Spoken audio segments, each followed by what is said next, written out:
Oh, okay. Colleagues, let's all settle wherever we are so that we start our meeting this morning.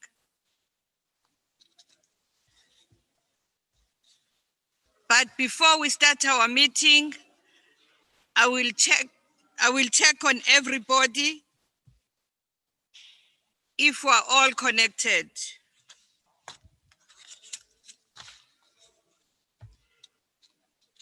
Councillor Graham.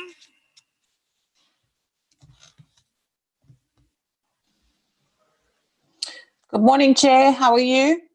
I'm good, and you? I'm good, thanks. I don't have a final number right now because there were a few people who were trying to get in. Just a minute, I'm battling with my volume.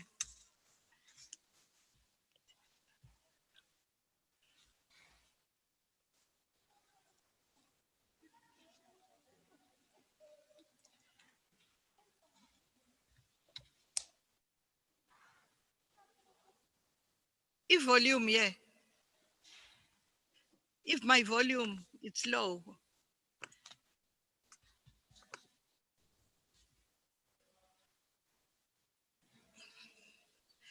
Okay, Nicole, Councillor Nicole. Yes, good morning, Speaker. How are you? I'm well, yourself? I am so well. We are currently on 44. You are? We're currently on 44 councillors present, yes. All right. There were a few councillors who are still trying to get in. I think most of them are in now. If I need to update it, I'll just let you know. Thank you. Okay, I'll check you after the preliminaries. Thank you. All right. IFP?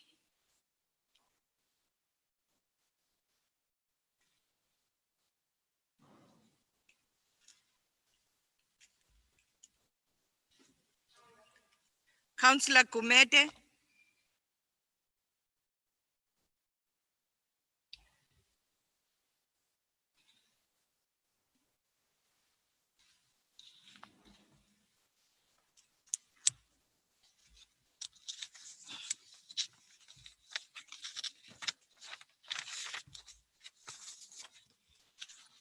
Madam Speaker. Hello, Councillor Kumete. Yes, Madam Speaker. I was trying to raise my hand. I was muted. I just logged on now. I'm still trying to check the councillors that are in. Still checking. Yes, please. If I can get back to you with the complete number. Thank you. Belinda? About volume is not good. Yeah, I can't hear them. Bakulmela pants. All right, EFF.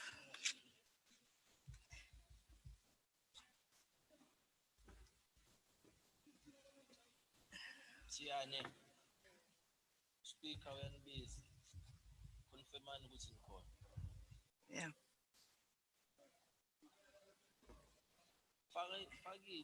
Everybody must have microphones on. No, your headphones or earphones.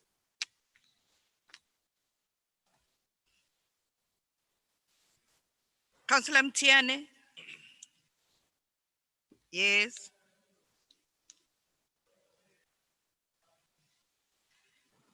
Put your microphone on.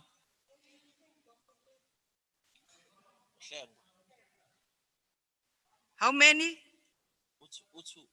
Hlaza, Onako. Yeah, Speaker. Morning, everybody. Speaker, EFF, party leader, no whip. 2. EFF, party leader, no whip. Where are they? Party leader, Mhlengwa.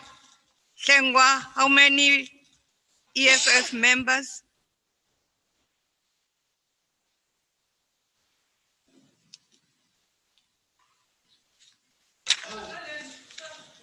Yeah, Speaker. Yes. Yes. Thank you. Sengiyazwakala bengiloke ngiphakamisile. For now say 4 but others are still coming in. Okay. Thank you. All right. Councillor, I've spoken to the leader. That include us who are here. The 4 includes you. I'm not sure if you can check. Councillor Hlengwa. Councillor Hlengwa from the EFF. Councillor Hlengwa. Yes, Speaker. There are Speaker, 2 of your members. There are 2 of your members in the auditorium. in the auditorium, then there are 2 who was already logged in Zoom, so we are 4 currently. Including So, them. Yes, including them. All right. Okay. Thank Okay. you. Thank Councillor Shumugan Mutli.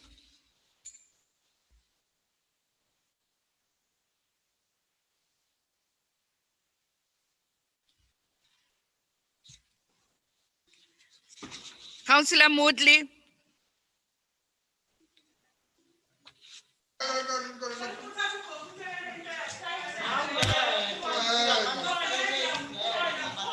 Where does the noise come from?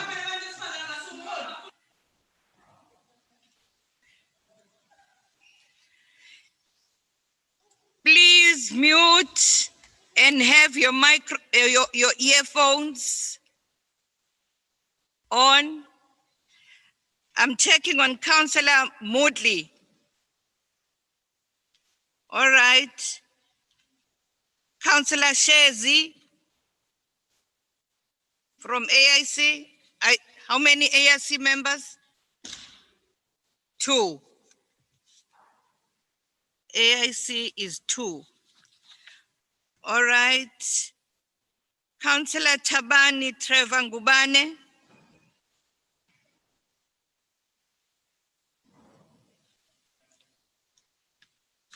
Sure. Councillor Ngubane is here. APC.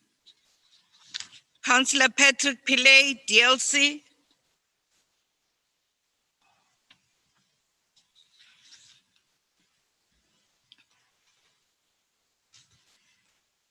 Councillor Patrick Pillay, DLC.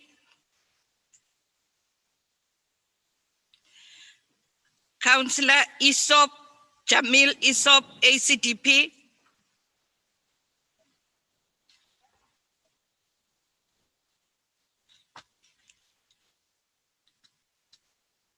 Councillor Isop, ACDP.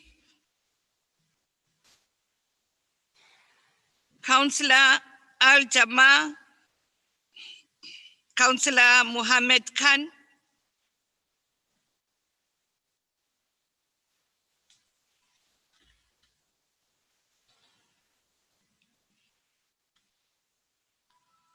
TA Councillor Aslam Shahid.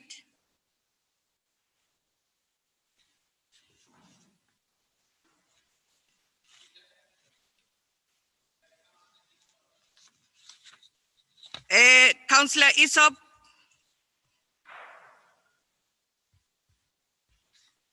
Madam Speaker, I'm present. Councillor Isop is present.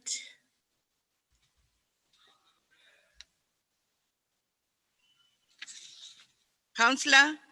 Speaker, it's Councillor Graham. I just wanted to flag what Councillor Isop had put in the chat, that we're having the same problem as the last council meeting because a number of the councillors that you've called are online.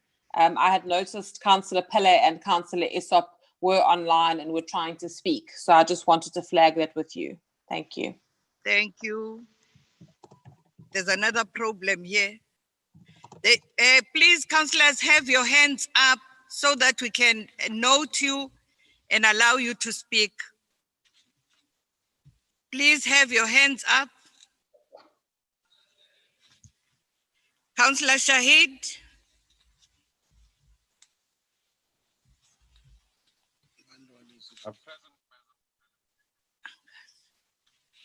Councillor Aslam Shahid, I hear your hand is up. Please speak. Good morning, Madam Speaker. Just to tell you that I'm present in the meeting, we couldn't unmute. Councillor Shahid? Madam Speaker, I'm just following the instruction of the host that said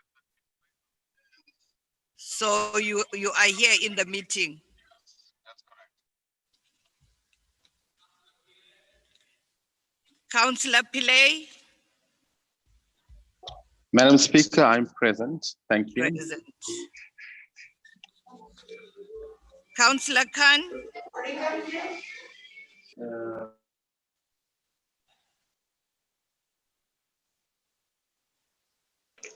Madam Speaker, I'm present. Al Jama is present. Thank you.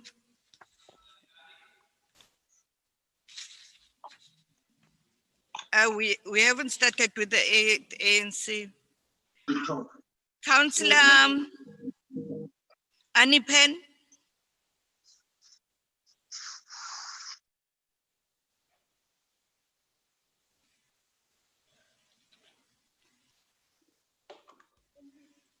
On leave.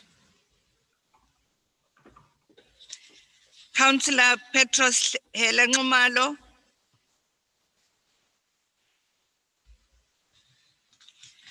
Councillor Ngumalo?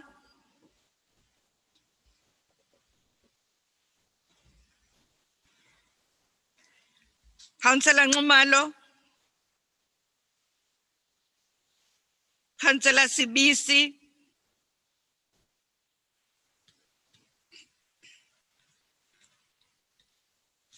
Councillor Sibisi?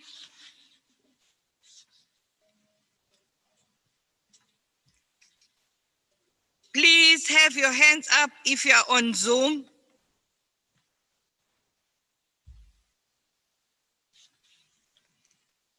Councillor Mabanga? Councillor Mabanga, please have your hand up if you are on Zoom.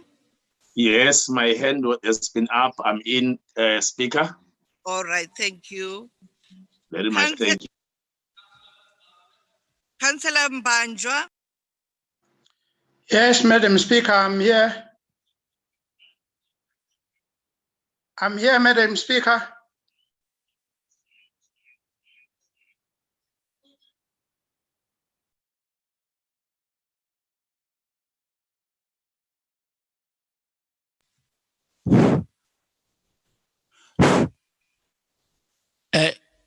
Greeting. Can you hear me? Yes, I can hear you. Thank you. Greeting, Honorable Speaker, colleagues and the officials. On the ANC side, there is 116, 102 are here in City Hall, and 114 are online. Thank you. Come again, Chief Whip. Here in City Hall, we are 102, and online is 114. How many? It is 14, 14. Oh. Thank you.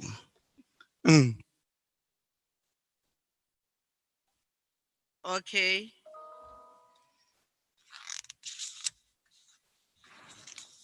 So we can start our meeting. I'll kindly ask colleagues to allow me to do the second round of the roll call before we start with the main agenda.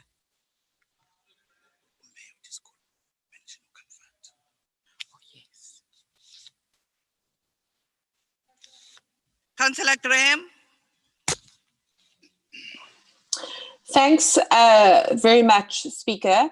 Is it possible that Secretariat can verify and confirm for us on the council minutes that all of the councillors that have been recorded as present in the bigger caucuses, including our own, are the numbers correlate with what has been listed?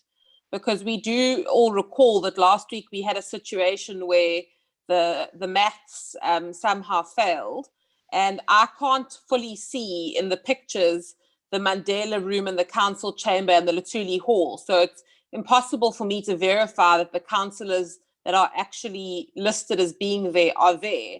Can we please have someone from Secretariat verify on the council record that the 102 ANC councillors that are in those rooms are physically there? All right. And I'm happy to do the same, obviously, for all of our councillors online. We do all have, most of us have DA in front of our name, so we should all be easy to find.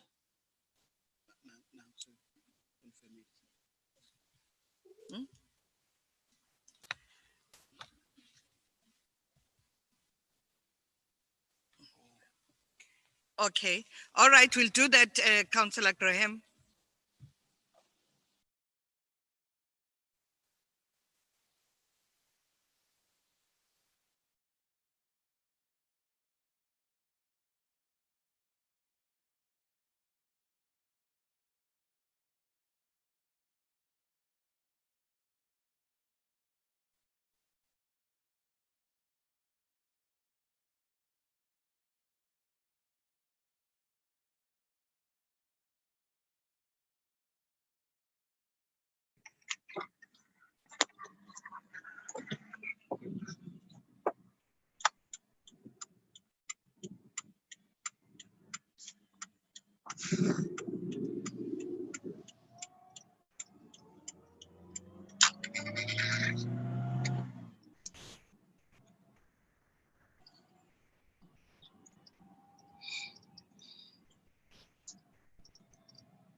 Councillors, we're still confirming the numbers in the rooms at the City Hall.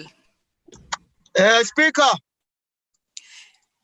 Councillor Mkungo, we haven't started with the ANC yet. You've connected. Thank you very much. No, I want to speak, Speaker. All right. Go ahead.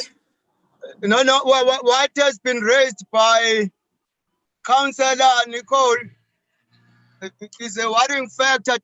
Does she mean that she doesn't trust our whip, our chief whip, who have confirmed the attendance of us who are here and those who are on video?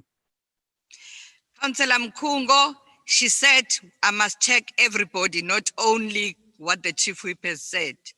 She said, I must confirm the attendance of everybody.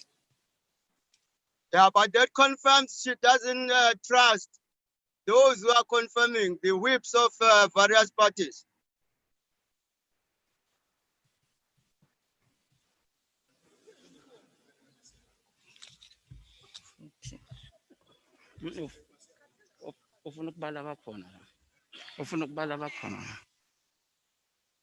With the let's start with them. The DA, can you confirm? Councillor Graham? Speaker, would you like me to go through my list of members, the names online, or what would you like me to do? You can do that. Okay, myself first, Councillor Graham, Councillor Anoop Rampasad, Aubrey Snyman,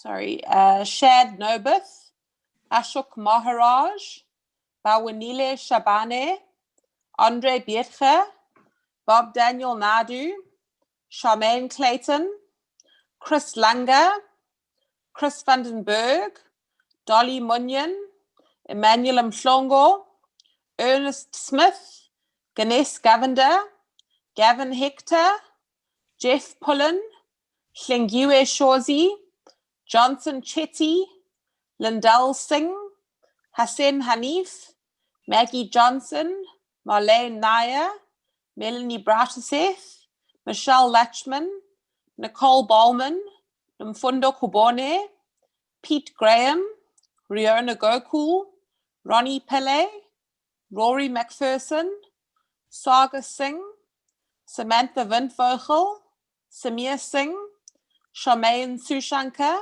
Siboniso Sibisi, Stimbiso Ngema, Tex Collins, Tabani Mtetwa, Tino Pillay, Warren Byrne, Zamani Kozwayo. Just give me a second, Chair. Some people aren't listed in the same order. Mzamo Billy. There is a non-Sikalelo here. We do have non-Sikalelo Msomi, so that is probably her. Tony Govender, Yogas Govender, Timbalani Gumede. Dolly Munyon is logged in on 2 devices, but she's obviously not 2 councillors. She's 1 councillor. Mabatu Tembe. That, I think, is all from our side, Chair. Thank you.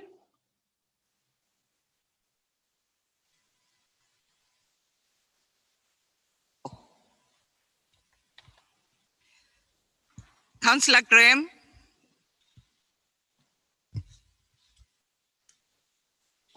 Councillor Graham.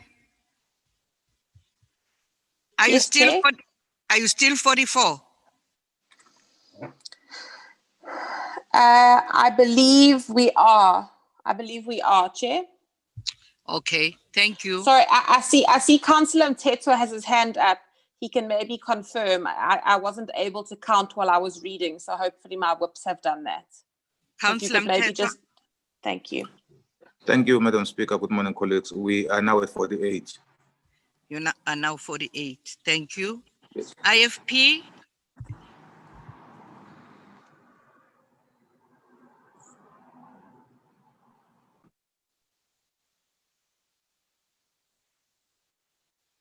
Madam Speaker.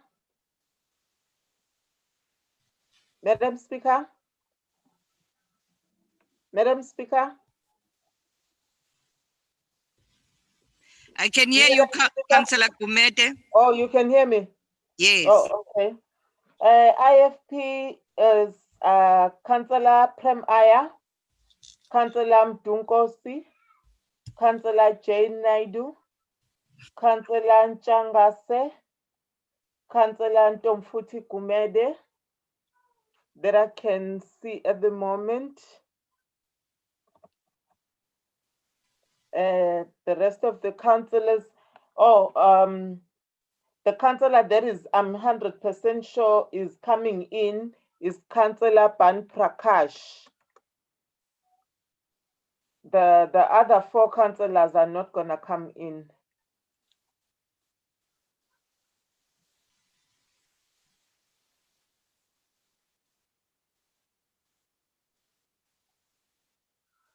Madam Speaker. How many IFP people do we have in the meeting? 1, 2, 3, 4, 5 for now. 5 for now. Yes.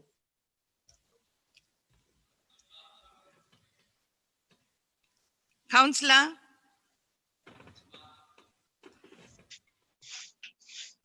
Okay, go ahead, speak.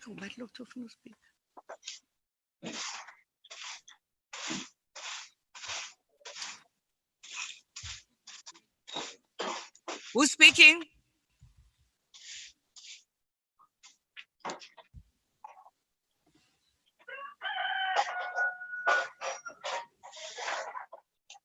Please unmute her.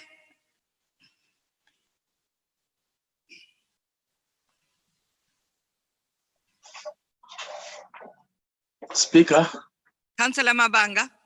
Yes, Speaker. I'm raising this one. I think it's gonna help. Maybe other people may interpret this one differently. I'm thinking that we shall rely on the Secretariat if they can do the verifications at the City Hall, working with the host and know exactly who is there. I'm looking at this thing of counting each individual. Is it going to work for each and every item in the agenda? Because the numbers are subject to change every 5-10 minutes. So I'm looking at our voting in the agenda. We vote per item. Are we going to be verifying individuals, each and every item? How is it going to work? The leaders of the political parties will take the position. If you say, if the ANC says we agree, then the number of the total number of councillors in the ANC will be voting yes.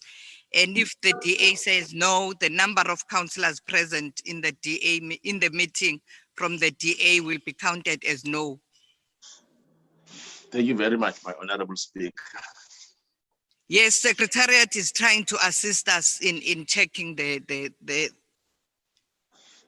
attendance. Now I'll come to the EFF, Councillor Hlengwa. How many? Is there somebody on Zoom? Councillor Hlengwa first. Yes. Please mute your microphone, Councillor Mtian.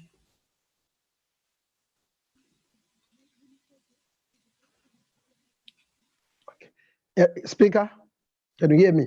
Yes, I can hear you. Okay. Currently, we have 6 councillors. It's 2 in the City Hall and 4 on Zoom. So, councillors that have not yet joined us, it's Councillor Bongan Tlangulele and Councillor Xolani Mkhize, but they will join us soon at the City Hall. Councillor Hlengwa, I have in the auditorium 5 EFF councillors. Okay, you have 5. Okay, let me just confirm now and come back to you just now. Okay. Thank you, sir. Okay, Kanyile, Councillor Kanyile. Yes.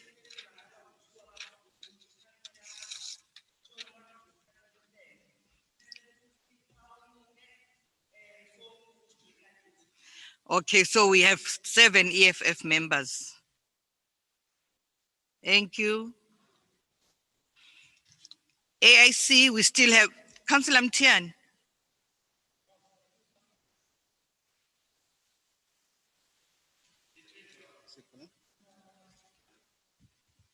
AIC 2.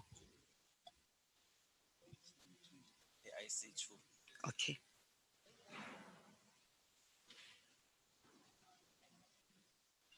Please have your hand up. No, Speaker.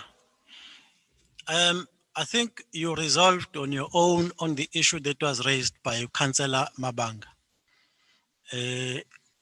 Look, Councillor Mtiane, Councillor Mtiane, you're can out of order because we've been doing like that ever since we started with this system.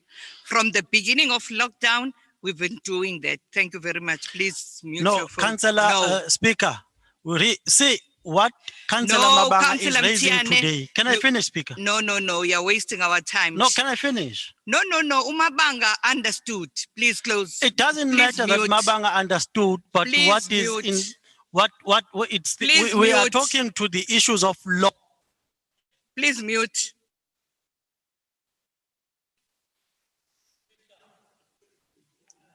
Can we check?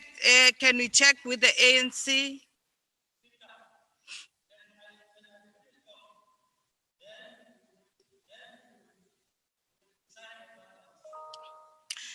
I'm not listening.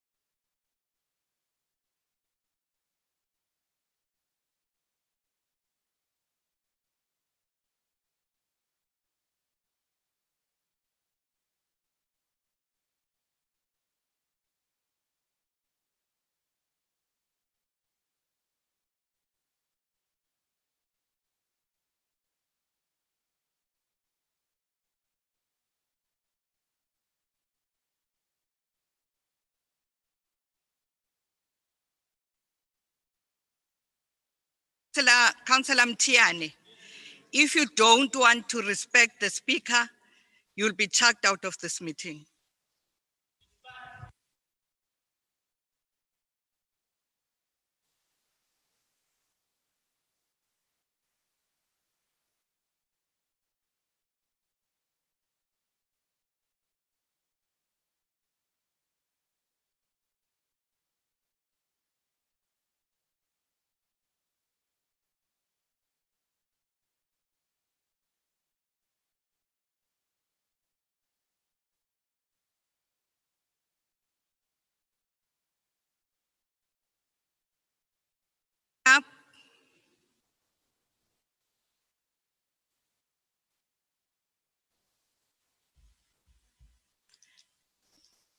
Is Secretariat assisting us?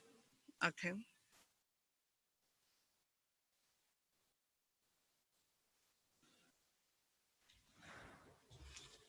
Chief Whip. Thank you. Thank you, Honorable Speaker. Firstly, let me say that we are not immune to the pandemic, but because of the love of our people, as the ANC and other political parties, we decided to be here to make sure that we continue with the business of the day. So it will be. Oh, without further ado, let me do a roll call of the ANC members who are here and those who have a leave of absence and those who are on a Zoom. As I have said before, that ANC councillors who are here, they are 102. And their name, there are 4 venues here. Main auditorium, council chamber, Luthuli Hall, and Mandela Room. Therefore, here are numbers. Spengu, my pet, is here. Biela Nukfiga, Sunil is here. Ecele Trifina, Hlengiwe Cele, Dladla Mzwenyanga, Dlamini Bongmusa, Dlamini Alice, Dlamini Sibusiso, Dlamini Sindisiwe, Dlomo Mandlenkosi, Gebashe Vusi, Goke Torin, Kumete Buisiwe Rebecca, Nokanya, Gush, Zanele Hlengiwe Pilan, Hlomuka Nomvula, Usman Nafisa, Johnson Joyce, Kaunda Alam, Kanyile Eunice, Kuboni Joseph, Kumalo Princess, Kubisa Hlengiwe, Kuzwayo Stutuzo, Kuzwayo Ntando Yenkosi, Kwela Sibusiso, Luthuli Taban, Mabaso Margaret, Madlala Nkosenhle, Majola Bongani, Makhanya Thembelihle, Makhanya Zanele Manqele Menzi, Mathe Nkosi, Mbambo Mandla, Mpele Abigail, Mdletshe Fakazi, Mhlanzi Dennis, Mhlongo Gloria, Kize Bongmusa, Mkize Happy, Kize Maxwell, Mkize Mbuyiseni, Mkize Sibongiseni, myself is here. Mkize Sifiso, Mkhwanazi Sicebi, Mncube Patrick, Mngadi Senzo, Mngadi Sifiso is on a Zoom. Mnguni Ntomzodwa, Mngwengwe Bhekizazi,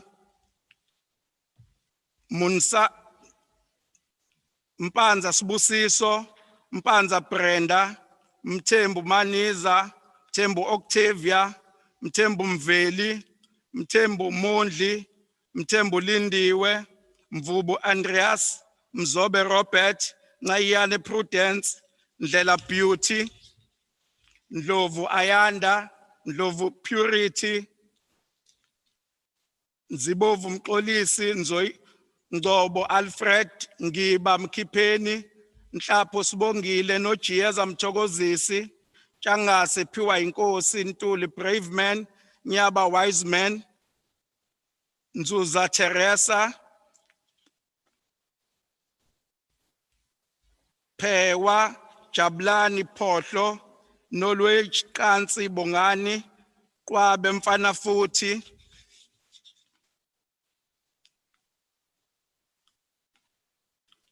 Shange Sindisiwe, Shelembe Michael, Shezi Muzwenhlanhla, Josie Dennis, Biantogozo Skosane, Patience, Shange, Patience, Chole, Nompumelelo, Tabete, Justice, Tango Siabonga, Tusi, Weziwe Kochelwa, Vidan, Prevan, Ulu Mamane, Ulu Togozan,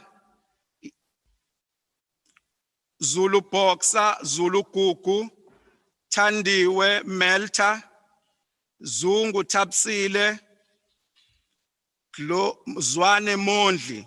And those who are on a Zoom are Barbara Fontaine, Kaunda Mkolisi, Mapena William, Mfega Patrick,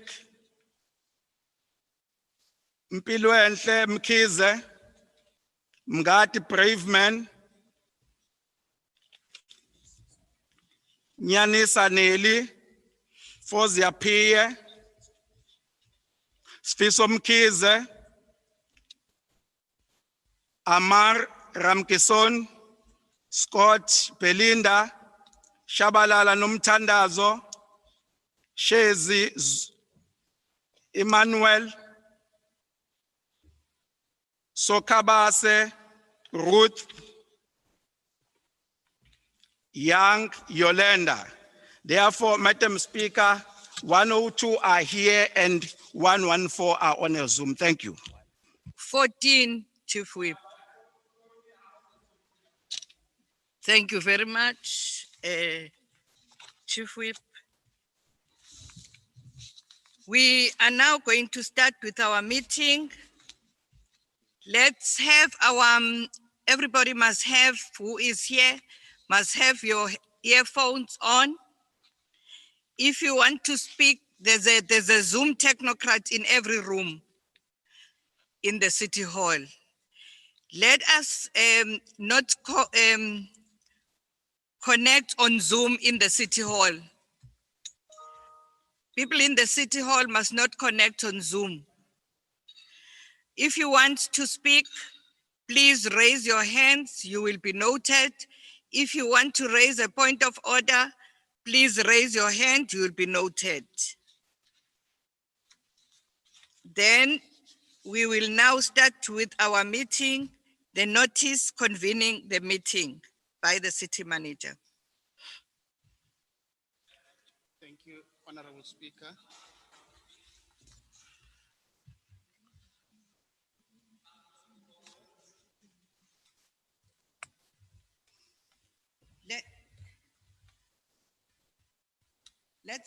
Let's not allow people to speak now.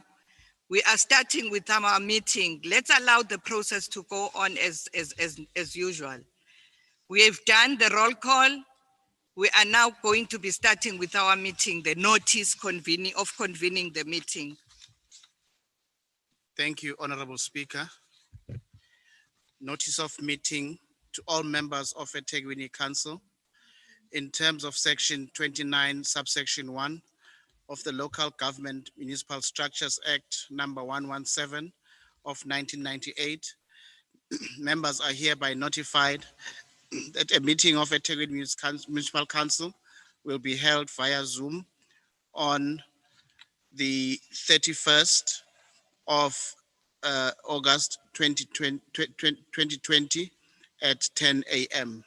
Duly signed by Honorable Speaker, Councillor W.G. Tusi, and dated the 17th of the 8th, 2020. Thank you, Honorable Speaker. Thank you very much, Acting City Manager. I would like to welcome everybody present in this meeting. Welcome Amakosa Sendlunkulu, present, council members, officials, members of the media and members of the public joining the meeting through live streaming. And I would like to advise all the members, especially the ANC members who are joining the meeting, we are noting you. Please, We're noting that you've joined. Please don't raise your hands for you to speak now. We have noted you. Thank you very much for coming to this meeting. We know we adjourned our meeting last week. Thank you very much for respecting your work and coming to work again today for our work to continue. We will now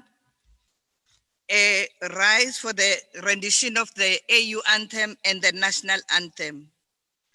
And thereafter, we'll observe a moment of silence for personal reflection, prayer, or any form of silent preparation for the meeting. Please, when we pray, we must pray for the families that lost their loved ones, especially through COVID-19. And we have also lost one of our councillors during the period, Councillor N.M. Tembu. And we have lost one of our sons of the soil in this province, one of the activists in the province, Attorney Comfort Ngidi. Let's pray for those families. Let's all stand up for the rendition of the AU anthem and the national anthem.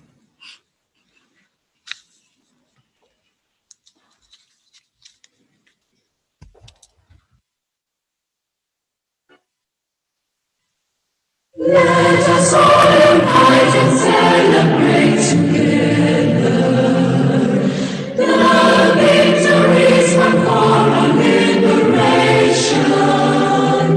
Let us dedicate ourselves to rise together to defend our liberty and unity. Oh, sons and daughters of Africa, flesh of the sky, man, flesh of the sky. Let us make Africa the tree of life. Let us all unite and sing together to uphold the bonds that frame our destiny, our destiny. Let us dedicate ourselves to fight together for lasting peace and justice on earth. Oh, sons and daughters of Africa,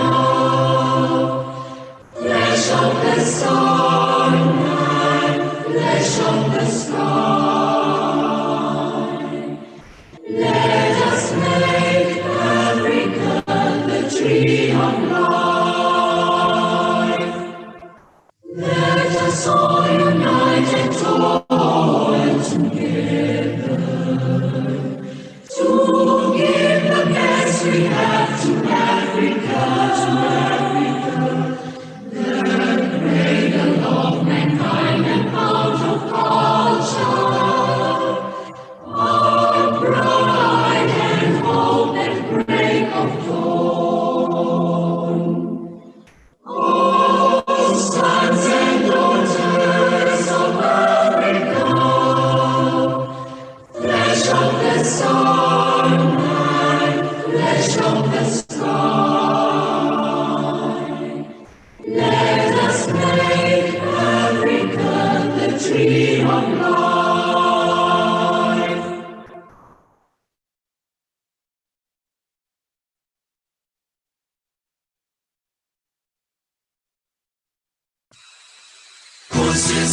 Kusisikeleni Afrika, naluphakamisu monolayo, lizoyimithandazo yethu.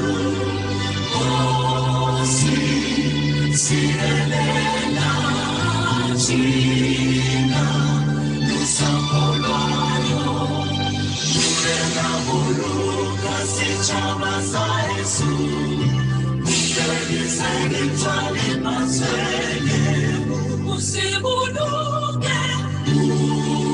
Usibuluke, sitshaba sa Sichaba South Africa, South Africa.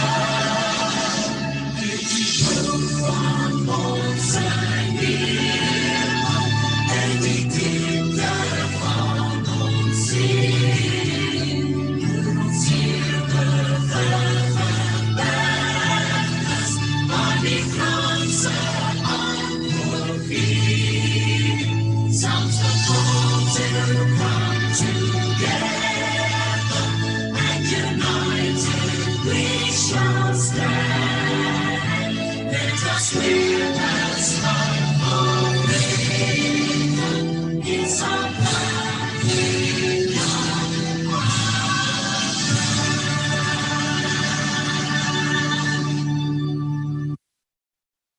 Let us now observe a moment of silence.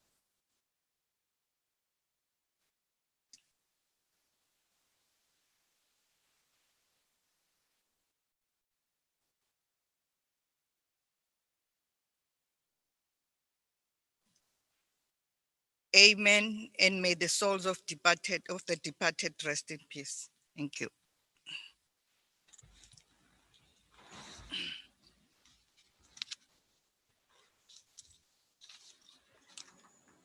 We now move to item number 5, official announcements. The municipality wishes to send heartfelt condolences to all families that lost their loved ones during this period, especially lives lost through COVID-19. This has truly been a difficult time for all of us, and it is during times like this that our resilience as a city and the residents of the city will be tested. We have lost colleagues, mothers, fathers, comrades, neighbors, friends, lovers, role models, leaders. While we grieved our loved ones and celebrate their lives, we remember that the power to defeat COVID-19 lies with us, and the choices we make henceforth will determine how long this pandemic will continue. We appeal to all residents to continue to observe health protocols put in place and prevent any further loss of life. Councillors, to note that in order to maintain order during the meeting, all microphones will remain muted and will only be unmuted when one has been recognized by the speaker to speak. Councillors wishing to speak or raise points of order are to raise their hands, especially those on Zoom and in the different rooms, and speaker will offer them an opportunity to speak. Administration will then unmute a councillor, whereafter a message will pop up on the laptop screen, prompting a councillor to proceed unmuting on his or her side. Councillors in councillors in the venues in the City Hall are requested to use headphones provided. Best wishes to all councillors who celebrated their birthdays in July and August, and those that are celebrating even today. Councillors can go and collect their cleaning material at Shell House. It is available. Councillors are brought to the attention of Rule of Order 16.1 A to E and 4, 5, 6, 7, and 9 as per these rules. Councillors are requested to conduct themselves in a respectful manner, to refrain from interrupting the proceedings, and are encouraged to conduct business with the highest decorum and integrity that the occasion and the residents of the municipality deserve. Thank you very much.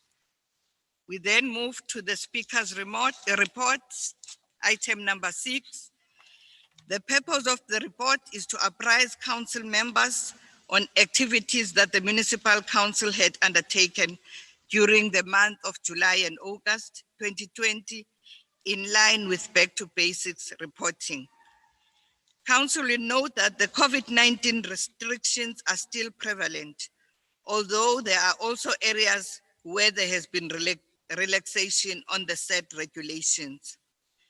With the lockdown regulations having been relaxed, the following activities are reported pertaining to the month of July and August 2020. Ward committees. In the month of July, notwithstanding the peak period for COVID-19 infection, it is pleasing to report that there are 51 ward committees that managed to meet. However, only 23 have submitted evidence thereof.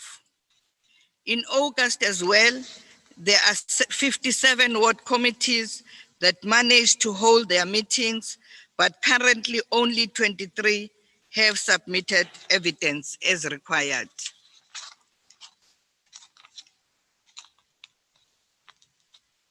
It is noted that there are still ward councillors that are skeptical of calling ward committee meetings due to the fear of COVID-19. Those councillors are encouraged to hold their respective meetings as required, however, ensuring that all COVID-19 protocols, such as social distancing, sanitizing, etc., are adhered to. Council will also note that COCTA KZN has been approached to ascertain how they plan to conduct the quarterly functionality assessments, considering the COVID-19 restrictions impacting on some of the indicators on the measurement tool, e.g. community meetings, which are currently prohibited. We are communicating with COCTA about that. Once guidance has been provided by COCTA, it will be communicated accordingly to Council so that there is an understanding in terms of expectations for the quarterly functionality assessment in this financial year 2020-2021. Community engagements. Council will note that the country has been moved to level 2 of the national lockdown risk management strategy, with a few restrictions being relaxed. However, the restrictions pertaining to gatherings of not more than 50 people remains, and as a result, it is still a challenge to hold community engagement. It will, however, be noted that there is a program through communications unit to encourage councillors to use other platforms, such as social networks, to engage and or share information with community members. This program will in the first instance be piloted in few wards and will then be rolled out to the rest of the wards.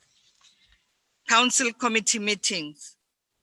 It is pleasing to note and report that almost all council committees have been meeting virtually as per the calendar of meetings. Change in council membership.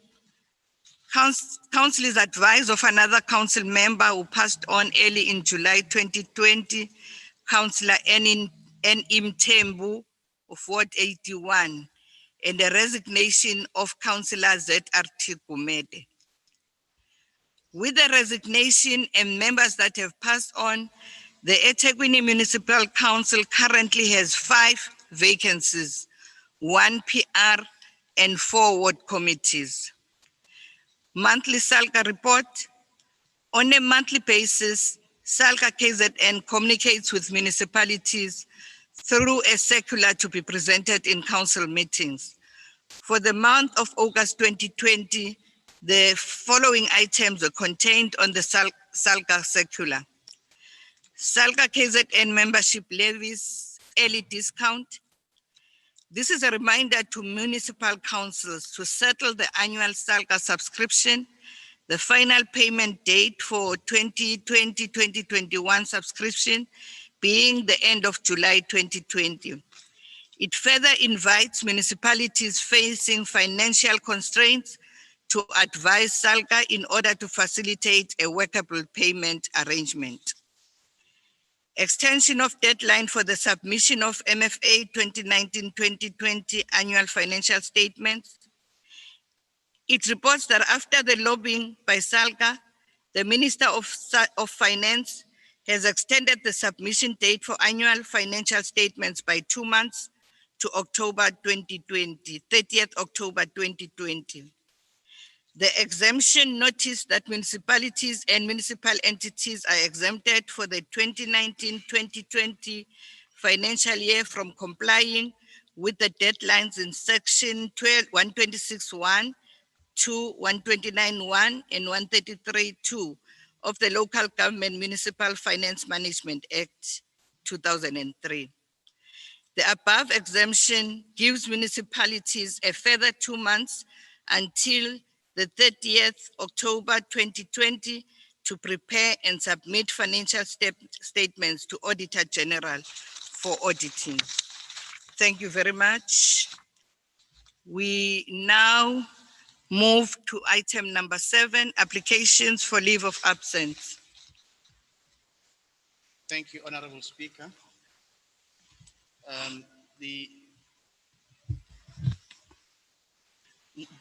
The leave of absence applications that we've received through the Secretariat, Councillor P.N. Skosana from the 26th of the 8th to the 31st of the 8th, Councillor S.R.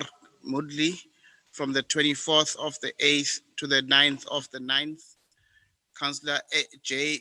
Anipen from the 21st of the 8th to the 13th of the 9th, Councillor C. Klesibe from the 31st of the 8th to the 31st of the 8th, Councillor B. Pewa, 31st of the 8th to the 31st of the 8th, Councillor V.H. Shezi from the 27th of the 8th to the 31st of the 8th, Councillor M. Tembu from the 28th of the 8th to the 31st of the 8th, Councillor Councillor Mgwengwe, 31st of the 8th to the 31st of the 8th, Councillor R. Kluti from the 31st of the 7th to the 30th of the 9th.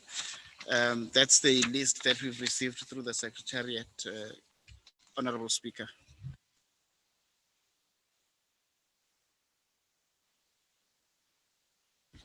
Thank you very much, City Manager. Are all these leave of absence applications accepted, councillors?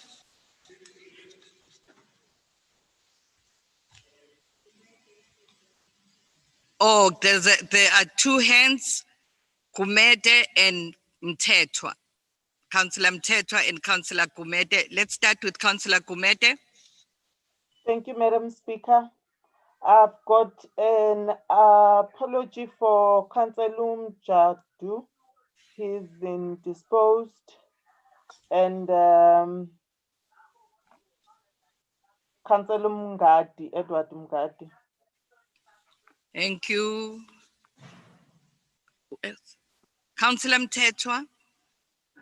Thank you, Madam Speaker. I've got the following applications for leave as well, but I do know that some of these were submitted to the relevant officials, but I didn't hear them read here now. First is Councillor Chantal de Boer, personal commitment, Vincent Mkize, personal commitment, Kanaki Pillay, personal commitment, Jill Noyce, indisposed, Kaylee Liang, personal commitment, and Began Dooley, personal commitment. Thank you.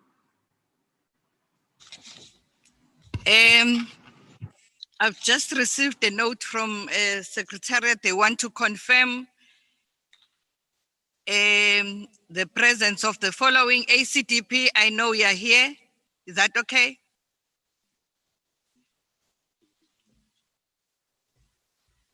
ACDP. Secretariat wants to confirm ACDP. MF is on leave. Madam Speaker, ACDP is present. ACDP is present. DLC.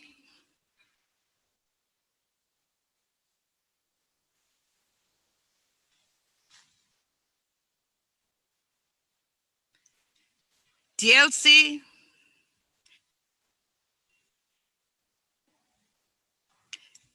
DLC is present. TA.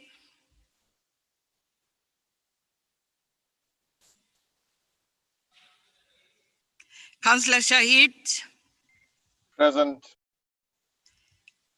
And Mosa.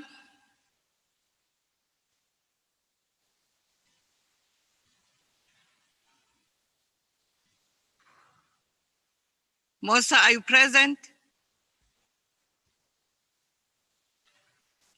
We can't see you. Thank you. You can take your piece of paper, Secretariat. Councillor Mhlaba, your hand is up.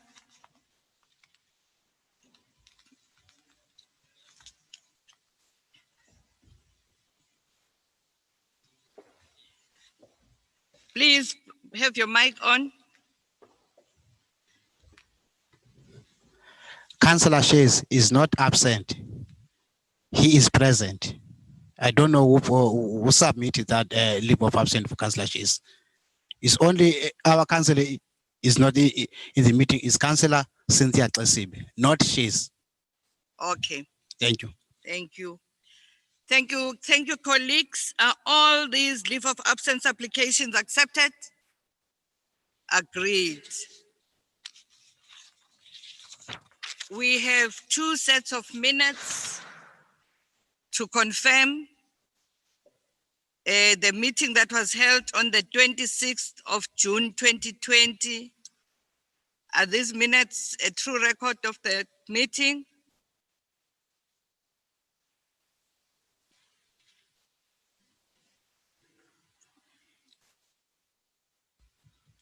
Who's confirming?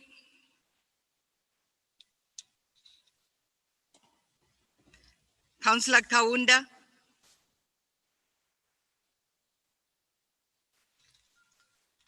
Who's seconding? Councillor Mthembu, thank you very much. Then there's another set in committee meeting that was also held on the 26th of June 2020. Who's confirming?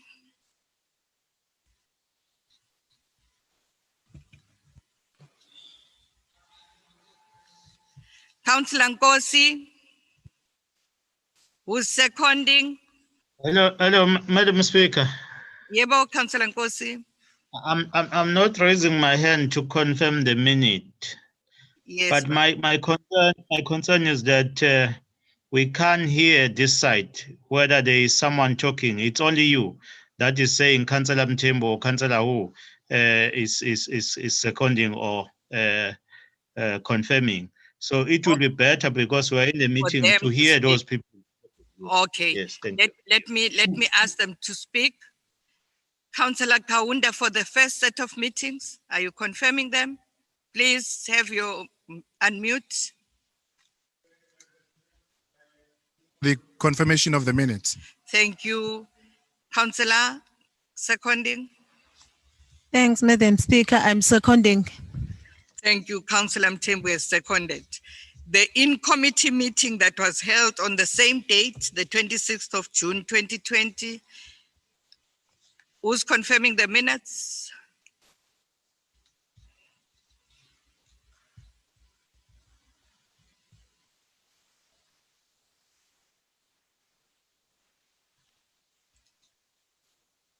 Who's confirming the minutes of the 26th of June 2020?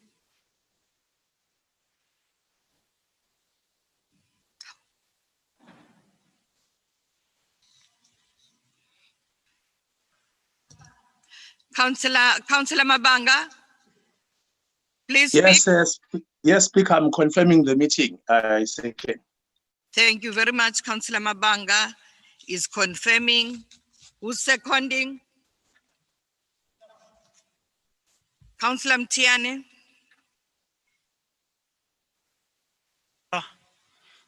Councillor Mabanga is confirming the meeting, not the minutes. Thank you.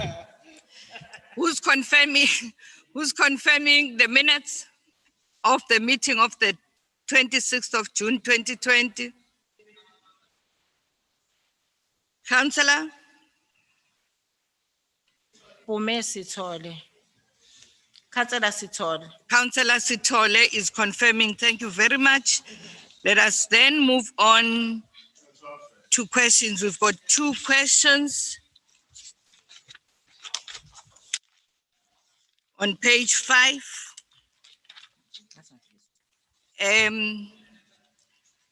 Councillor Tango is going to respond to question 1 on page 5. Who's raising a hand? Councillor Tango. Phela. Nako kilokho esikufunayo. Speaker, can you hear me? I can hear you. Okay, thank you very much, Speaker. If I may proceed. Proceed, Kap. Question 1, 2015. Question 2, this site was chosen as it was feasible due to existing Sizakala Center. 3, approximately 1 million rands. 4, 2018-2019, we have been engaging with architecture for the procurement of a USP and a generator for the site due to the numerous and frequent load shedding. We cannot deploy equipment at the center to make it functional, as it will be prone to damage. Also, it will have an impact on the staff if deployed, as we maintain 24/7 operations due to procurement is still ongoing. 5, central and southern operations are housed at the disaster center. 6.1, yes, the case of theft was opened with Durban Central, case number 1130-04-2018.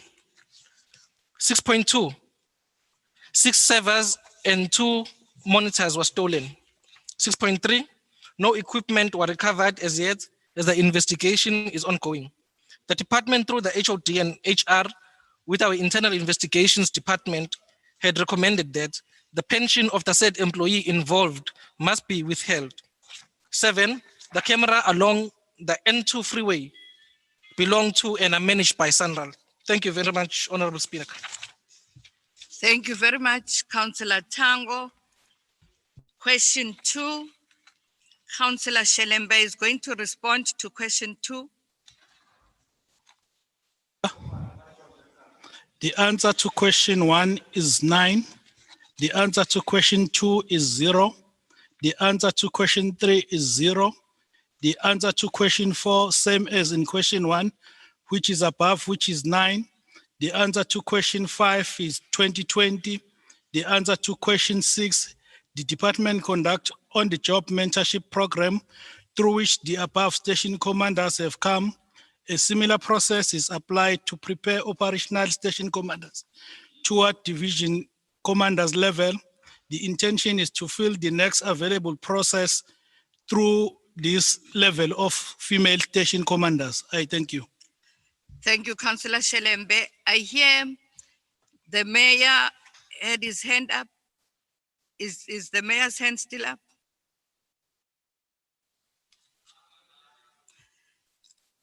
Councillor Naidu, is your hand up?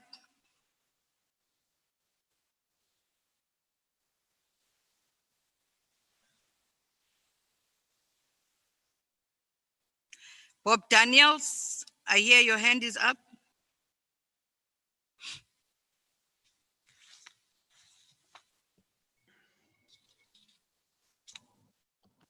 Please unmute. Madam Speaker,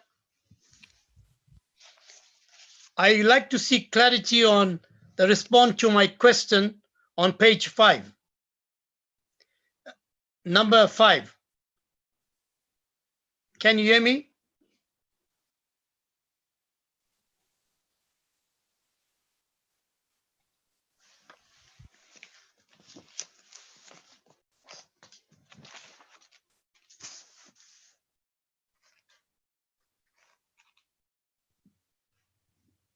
Else, you will get your clarity after the council meeting. Thank you.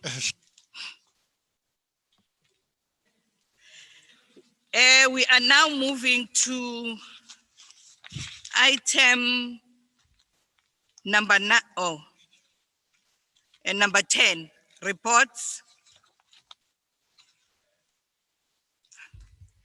Councillor Graham. Thank you, Speaker. Councillor Naidu is entitled to ask for clarity on his question. You didn't even give him an opportunity to elaborate on what the question for clarity, I beg your pardon, was, before saying he'll get it after the meeting. It could have been a simple technicality that he was asking, or something he didn't perhaps understand, something he feels wasn't answered correctly. He's entitled to do that in terms of the rules. And I don't think for you to simply say you'll get it after the meeting is how this is meant to work. He's put in very clear questions, and the rules do entitle councillors to ask for clarity if they don't feel that their questions have been appropriately answered. The person who asked the question is Councillor Bob Daniels. Yes, I'm calling a point of order on you. Councillor Tango, are you able to respond to the question now? Speaker, the point is you didn't hear out what Councillor Daniels' question was. Councillor Daniels, can you elaborate on your question? And then Councillor Tango, can you then respond if you are able to respond now to that question? Thank you, Madam Speaker. The response for question number 5 indicated that equipments were kept at the Disaster Management Center, but the response was not specific as to which Disaster Management Center is he referring to, because the dispute is the center at hand that I am responding of. Thank you. Councillor Tango, are you able to respond now to that question? Speaker. Who is that? Councillor Ntshangase. Councillor Ntshangase, just wait for me to finish with the process. Wow.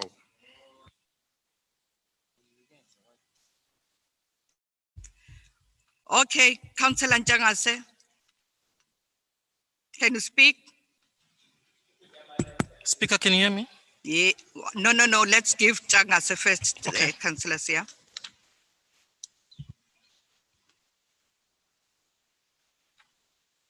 Councillor Ntshangase.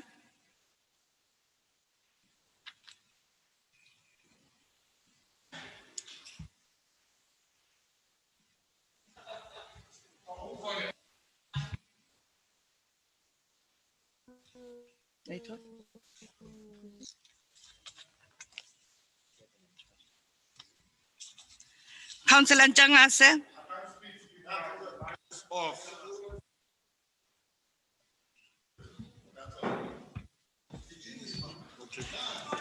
All right. Thank you, Speaker. I had a problem, Speaker, with the item that is referring to, because we already passed that item, and the page 6 question is already been answered. I don't know why we are going back. Hence, we are going forward with the agenda, Speaker.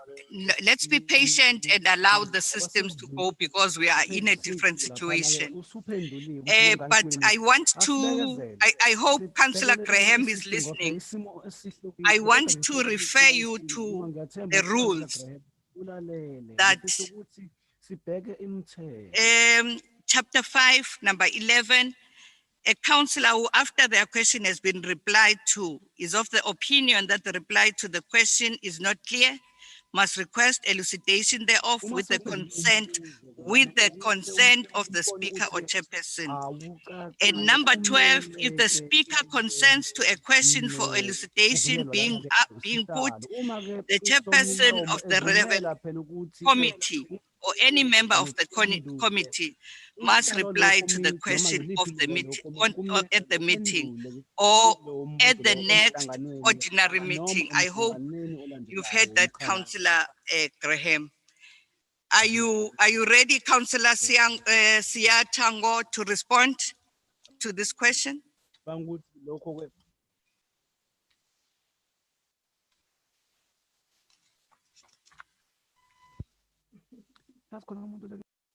Councillor Tango.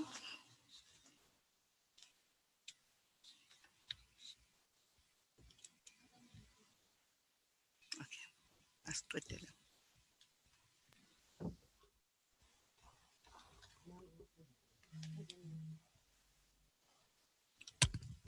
Councillor Tango.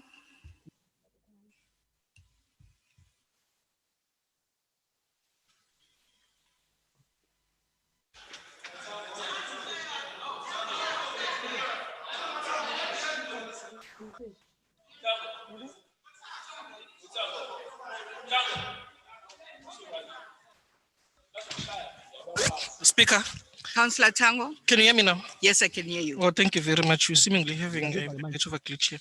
Speaker, bese ngiphendulile imibuzo. All right. Ngicela ukuthi kwamukele nje lokho Speaker ngiphendulile. Okay. Thank you very much. All right. The question will be answered if you want more from the question. Thank you. After this meeting. I hear Councillor Mthethwa's hand is up. Ngezwe ukhansela Mthethwa ke uphakamisile la. I've been muted. Okay. I'm saying, Madam Speaker, initially I got covered by Councillor Graham, but after what Councillor Tang was saying, I think we must raise a point of order here. Because as the Councillor Graham did say, if an author of a question is not satisfied with the question or seeks clarity, they are allowed in terms of the rules to seek that clarity during the meeting. So Councillor Tang was not entitled to just say, I've answered, he must accept that. If he cannot answer now, that will accept, but he can't just say, I've responded to questions, then the council must just accept that. That's not how it works. And the Thank you. Speaker has made a ruling.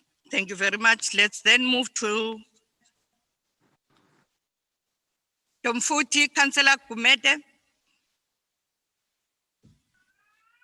Thank you, Madam Speaker. I just wanted to update it. The IFP, 7 councillors are now have joined. That means we are now 7. IFP is 7. Thank you very much, Councillor Kumete. Can we then move to item 10, reports? Are there any councillors that have interest to declare? I see Councillor Mtiane has his hand up. Councillor Mtiane. Ukhansela Mthethwa la uphakamisile. Siyabonga Speaker. Cha besifuna ukonfirm ukuthi ukansela uba wenile Msomi usewujoinele umhlangano. So you have how many members? 7 members now. 8 members. All right. Thank you very much. Councillor Graham. Thank you, Speaker. Speaker, I have to note that Councillor Mzee Ngiba is wearing an ANC jacket, which is not permitted in a council meeting as per the rules. He's now taking it off with some haste. But can I please request that we respect the rules of council? I don't suppose you can see it. He's now taken it off and thrown it somewhere. But please can I ask that how we don't wear political regalia at council meetings? Thank you very much. Thank you very much, Councillor Ngiba, for doing that. Any councillors that have interest to declare?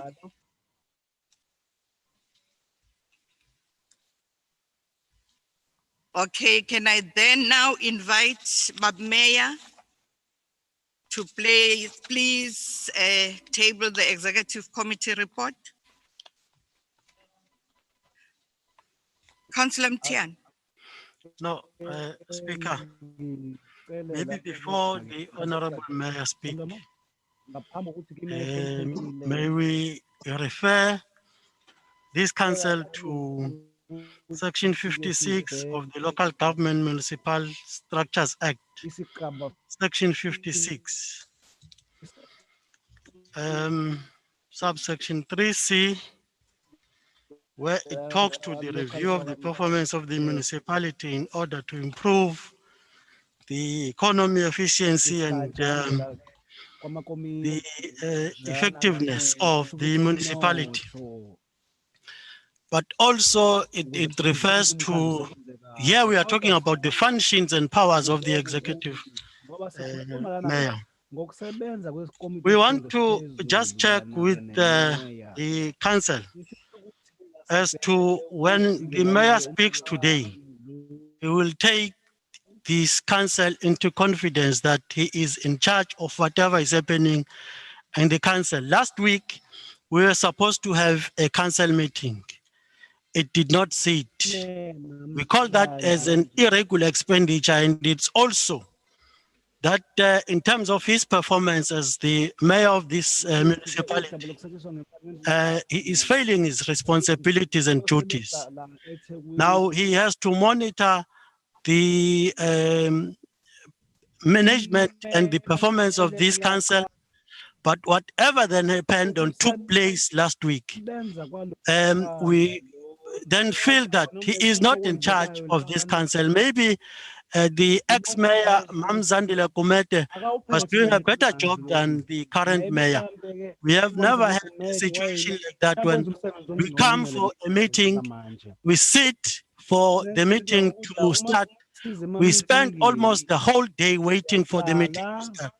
Yet we have a mayor who is supposed to make sure that everything is up to date and everything is accordingly. Now we come and waste council funds, convene a meeting which does not take place, and waste the council money. People of eThekwini pays for us to sit like this. When they paid last week, they paid for us to sit and do nothing. I just want to remind the mayor that, look, whatever is happening in this council, at the end of it all, it comes back to you as a leader of this council.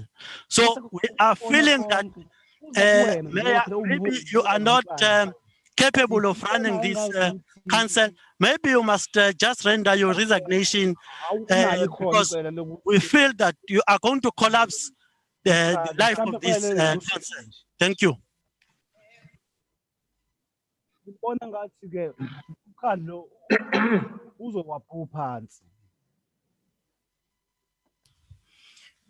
Ngiyabonga Somlomo. Thank you very much, Madam Speaker. I have noted that Councillor Mtiane has made reference to Section 56, subsection 3 of the Municipal Structures Act. But I am not sure on what basis is that section applicable, because that section relates to the functions and powers of executive mayors. We don't have an executive mayor here, we have an executive committee system. So it's not applicable. I think we can proceed with the order of business. Let's continue with the order of business. I have allowed Councillor Mtiane to be out of order because he was out of order. We were not dealing with any of anything that has to do with what he said. We're now on item 10, where the mayor is going to table the executive committee report. Can we allow the mayor to do that? Honorable Speaker, I don't know whether I'm audible enough. I can hear you, but May. Thank you very much, Honorable Speaker. Amakhosi asendlunkulu, ama-councillors wonke ozakwethu nabo.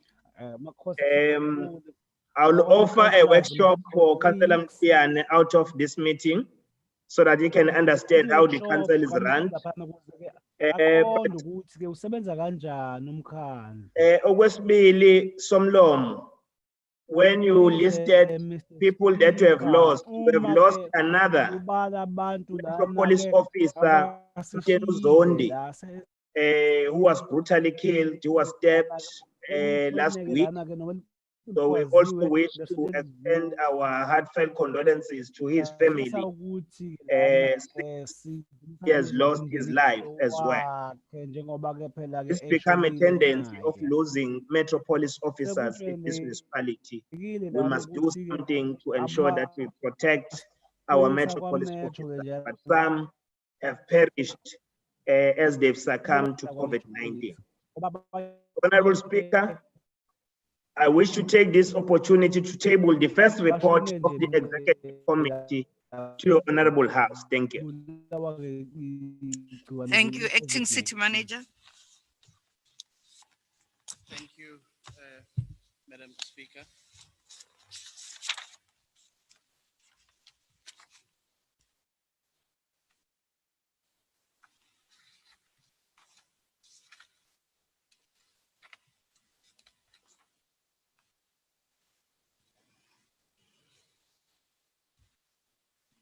Thank you, Madam Speaker. The first report comprises of items deferred by council at its meeting held on the 26th of June 2020. Item 1.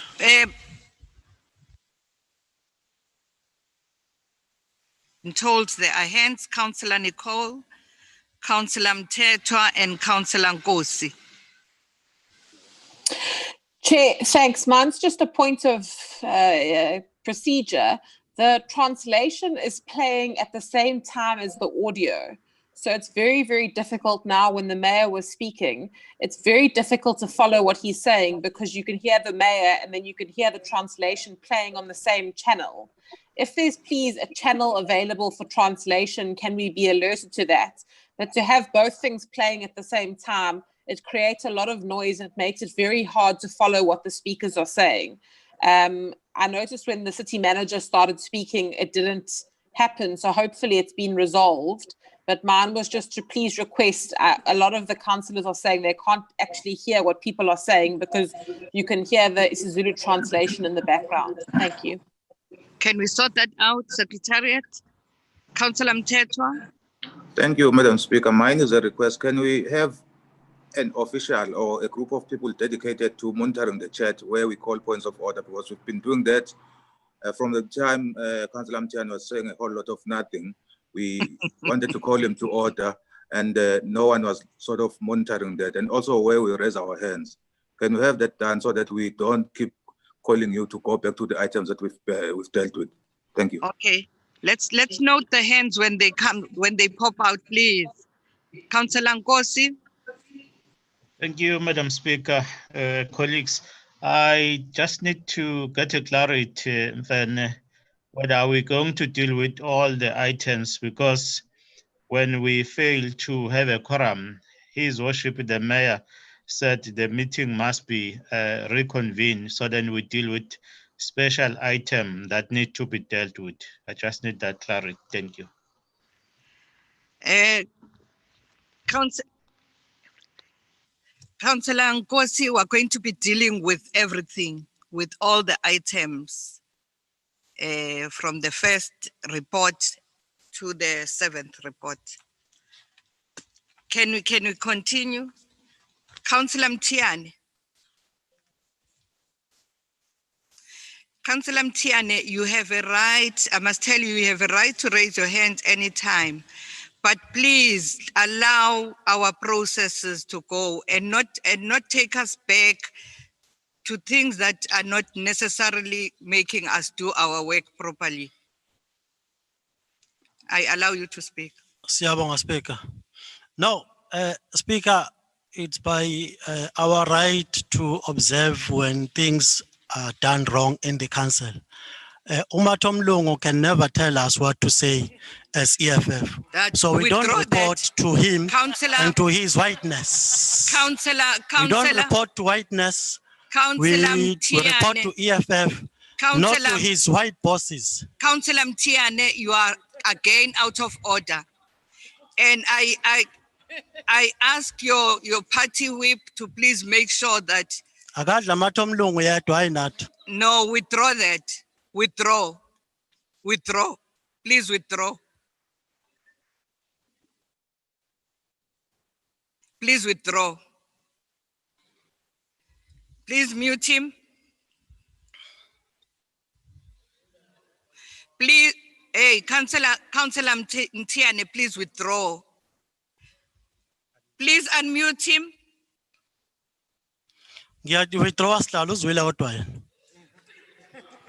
No. Councillor Mtiane, you withdraw unconditionally. Please unmute him. Councillor Mapena. Oh, but Mayor, I hear your hand is up. Sorry, Councillor Mapena. Thanks, Honorable Speaker. I think what Councillor Nkosi was raising is important.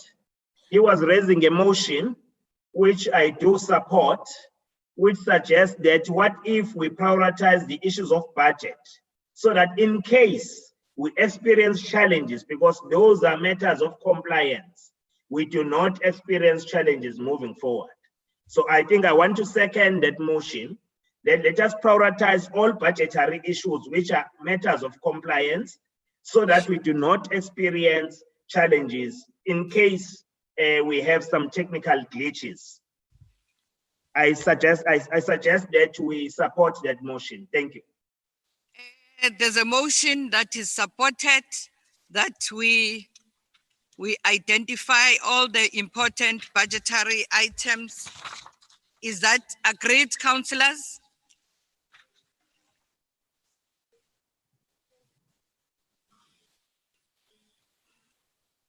Councillor Nicole?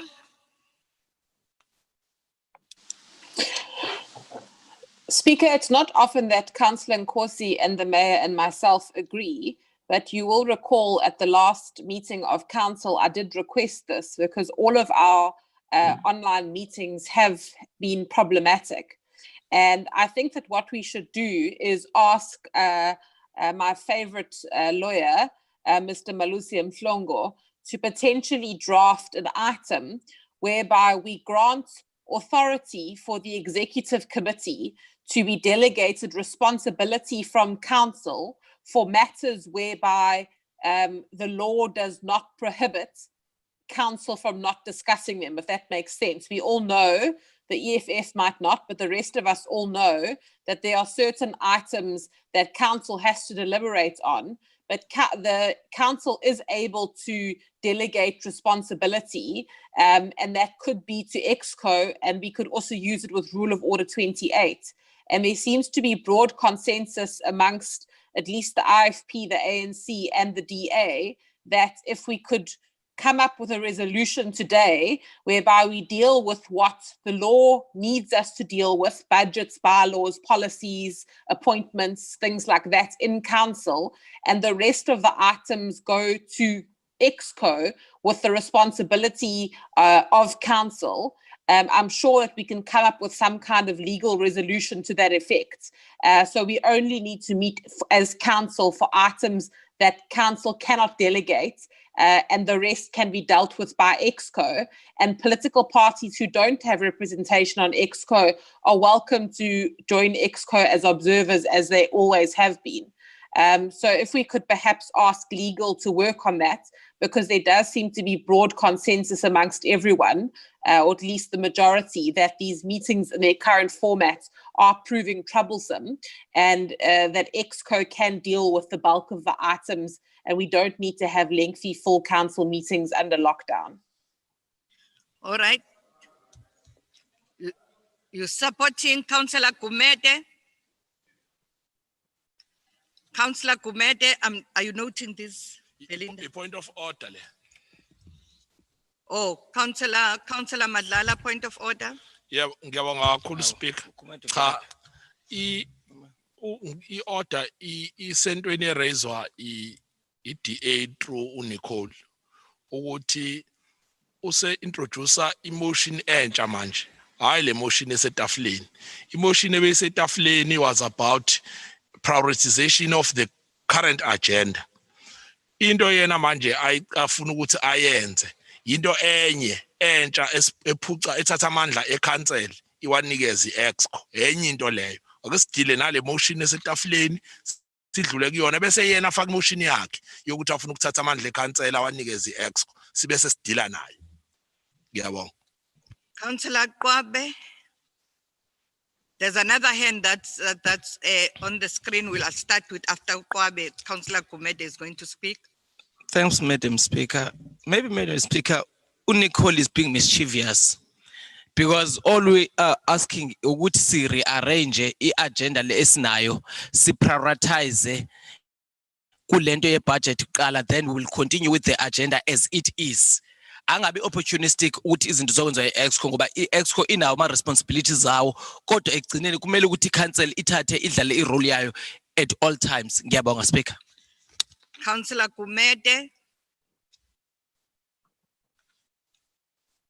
Thank you, Madam Speaker. I wanted to support Councillor Nkosi and the Mayor for what was raised. Okay. Councillor Mabanga.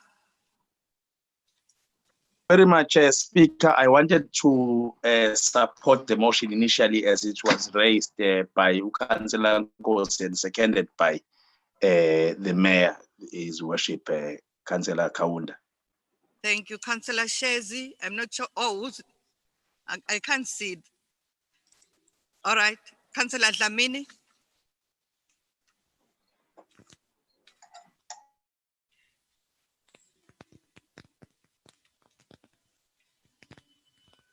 We can't hear you.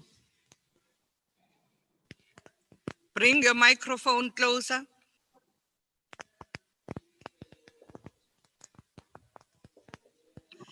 Okay, whilst they are trying to organize that your microphone works, can we listen? Can we hear Mtian? Councillor Mtian.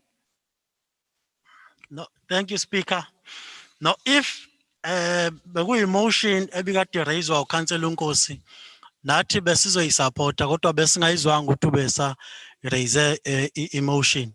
But uma ngabe ukuthi ube raise yona, sifuna ukuthi nathi siyisupport. Ebeseke sibonga nje ukuthi uNicole ngoba phela thina ubiso oluyelo asulunceli. Angacabanga ukuthi uyoncela ubiso oluyelo kanye nathi. Sixolele nje Nicole. Councillor Mtian. Sebekushilo ozakwenu naba bekuphika lapha buthi uzama ukukotela enqoleni ehambayo. Susele ngemuva ke. Sorry xola Nicole. Councillor Mtian. We respect each other in this council. We call councillors not by name. We say councillor before. Can you say Councillor Nicole? Councillor Nicole ucela ubiso oluyelo. Whose hand was up? Umabanga has spoken.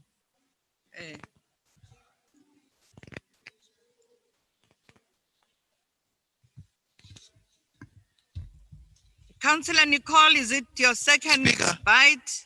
Speaker. Or are you Speaker? okay? Yeah, no. There was a councillor who had a problem, Councillor Graham, before you. Take another seat, Councillor Lamin.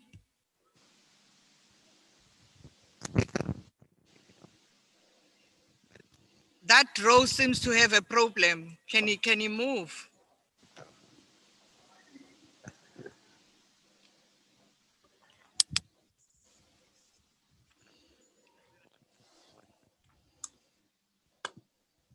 Madam Speaker. Yes, Councillor Lamin. In agreement with the first proposal of the Mayor and Councillor Nkosi, we are pleading with the Council to consider the MPEC report as well as part of discussion. It's just a plea. All right, when we reprioritize, we also include the MPEC report. We noted. Councillor Graham. Thank you, Speaker. You have addressed the item, but I must be honest that I completely recognize that a part of this continuous reference to me by my first name, without any reference to my surname or my title, by men from both the EFF and the ANC, is sexist and it's ageist, because no one else in this council is repeatedly referred to by their first name.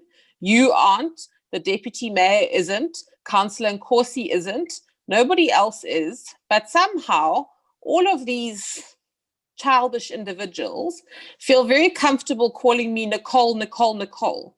I am the effective leader of the opposition in this council. I am a member of the executive committee. I am not their friend or their girlfriend or someone they hang out with on weekends. And it's been repeatedly allowed for far too long. I'm not one for pomp and ceremony. I'm not one for titles and grandiose behavior. But we have all these seminars in this municipality about women in leadership. And we have repeatedly allowed a situation where one of the most senior female leaders in this council is repeatedly undermined by men with egos for their own stupid political agendas. And it stops today. I'm not Nicole. I'm not Councillor Nicole. I'm Councillor Graham. I'm the leader of the opposition and I'm a member of the executive committee. I was here when Councillor Mtiane was at DUT or wherever he was. So people will respect me and they will address me appropriately. Thank you. Thank you, Nicole. I've addressed that. Let's move to Councillor Mthethwa.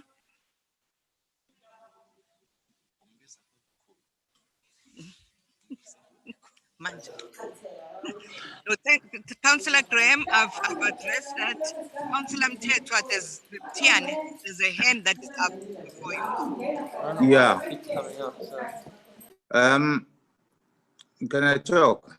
Yes, Bob. Yeah. Firstly, I wanted to say, Madam Speaker, there are things we take for granted. The behavior of some of our colleagues here. I think it is up to you to nip this in the bud and make sure that people behave. This reference to some things that Mtiane is doing. I mean, these are things we may joke, but we are here to work. I think you would have to, Madam Speaker, be strong-handed when dealing with the likes of Mtiane, because really you cannot have council being, reduced to a circus by people who think that being rude is progressive. That's number one. Number two, with regards to the motions that are on the table, I think let us deal with the first motion. If there's a feeling that what Councillor Graham is saying is not the same as what has been raised by the mayor and Councillor Ngosi, let us deal with the first motion. But I must note and placed on record that we've never had a problem. Whatever motion we are raising here today with regards to empowering ESCO to sort of take some of the decisions that are not in contravention of the law, we are doing so that we try and contribute to smooth running of council business. Our caucus has never had a problem inside that a meeting collapses. We are always on time, but if this council feels that it is unnecessary, so be it. We will avail ourselves. But point of order, Councillor Mthethwa. Madam Speaker, I think Ubaba Mthethwa advance argument ibe raised Nicole. Councillor Tango, it's Councillor Graham. Councillor Mthethwa. No, you said Nicole. Councillor Graham. Oh, sorry. There was an order around that issue. Councillor Madlala. Councillor Madlala. Uma ngabe iqhubeka nale argument uCouncillor Mthethwa kuchaza ukuthi sesiya debate further instead ukuthi kwenziwe i-ruling then sikwazi ukuqhubeka sephambili, Madam Speaker. Ngiyabonga. Okay. There are people in the council chamber here, Belinda, who want to speak. Can you please raise your hand so that we allow you to speak?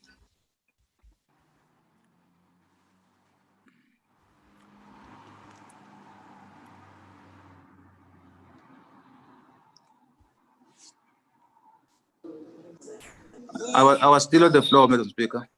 All right, Mtiane, Councillor Mthethwa, I'm sorry. Finish up, round up. Okay, in conclusion, let us deal with the motion proposed by Ngosi and the mayor and Councillor Graham. Thank you. Thank you. People, can we allow people in the council chamber to speak?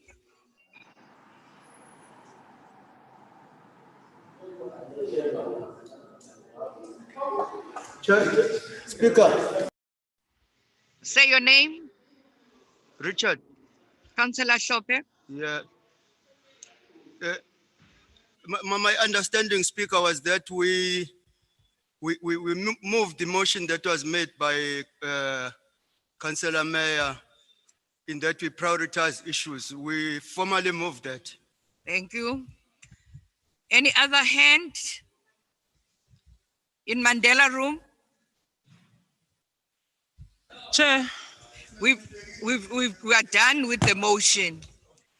Unless somebody is introducing something that's new, but we're done with the motion. We're going to reprioritize all the budget issues. Can I allow you to speak? Slalo? Yes. Speaker. Yes, ma'am. Sine challenge, Speaker la. Mandela. Kade sizama nangaleza sikhathi se-order sizamile i-system yethu iyasihlupha nawo sizithola singakwazi-ke ukuba ingxenye ye-council but ukhansela uqwabe ube sengikhavile kuleya yokuthi ayingashintshwa emotion yokuthi akushiwo ukuthi i-agenda singadili nayo but kuthiwa asiqale ngalawo awe-budget then bese siqeda-ke i-agenda eka-Nicole ihluke kakhulu because eka-councillor uNicole ihluke kakhulu ngoba yena uthi asiqale sidile asidile nelentozana nezinto ze-budget kuphela okunye kudile ne-Excom so bese ngikhavile but bese ngiyekela ukuthi-ke ilungiswe lento ye-system yokuthi sonke sikwazi ukuthi uma ngabe si-raise izandla sikwazi ukuthi uSpeaker asibone ngicela akhulume nalaba abadila nale mshini yabelungu basilungisele. There seems to be a problem in Mandela room. Please, can you correct that? They have a problem when they raise their hands. We do not notice them. Please, let's correct that. We're done with this motion.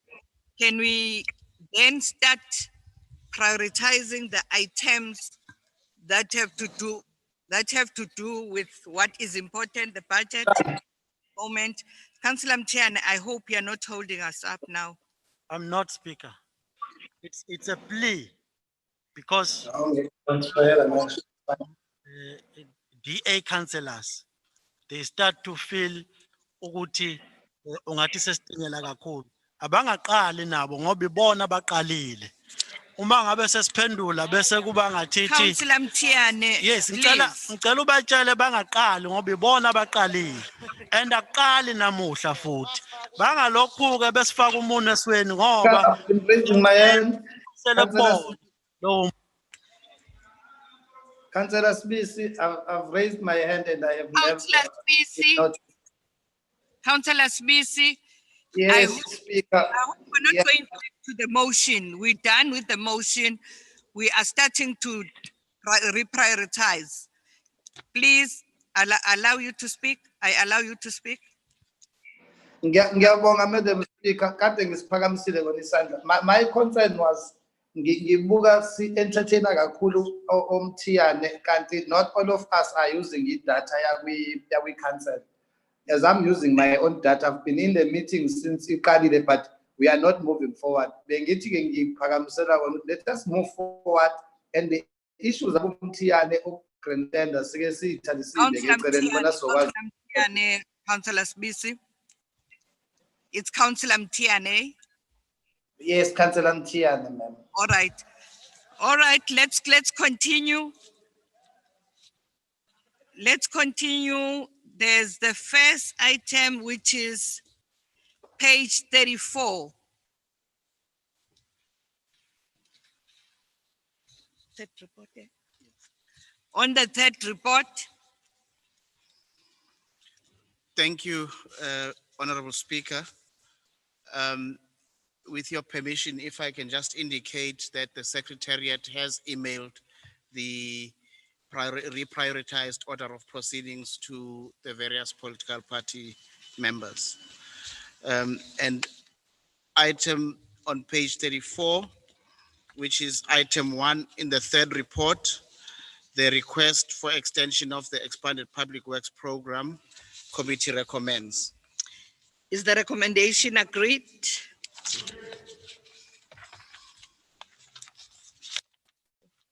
And then the item on this C4, which is item 3, page 36, item 3, C40 Cities Climate Leadership Group, renewal of agreement of Parliament of Partnership Development Planning and Environmental Management, committee recommends. I'm told that two hands, Councillor Nicole Graham and Councillor Mtetwa, and there's another hand, Hlengwaye. After. Speaker, thank you. My question is just, I understand the mayor said that we are prioritizing items that have to be approved by council.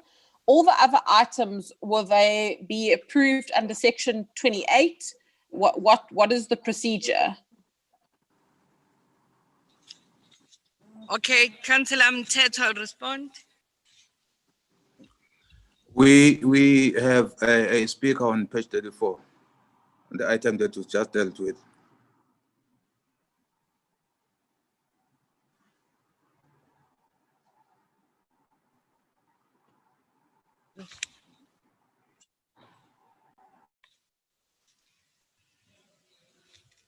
Speaker, sothanda ukuthi sicacise indaba yema-EPSWP yize sihloniphe ukuba khona kwawo ngoba but you no didn't. Speaker, No. can you please go back a bit so that we can rectify these mistakes, because there are a number of contractors that are being Councillor undermined in here. Councillor So, Sheng, speak. Councillor Sheng, Yes, speak. can you allow me to speak? Hlangulela. I'm sorry. We asked all political parties to submit names of speakers. You didn't. There are no names here, or you are not in the speakers list here. So I'm not going to allow you to speak. Sicela ukuthi si-abstain-ke Speaker le. Sinothe Okay. lapho. So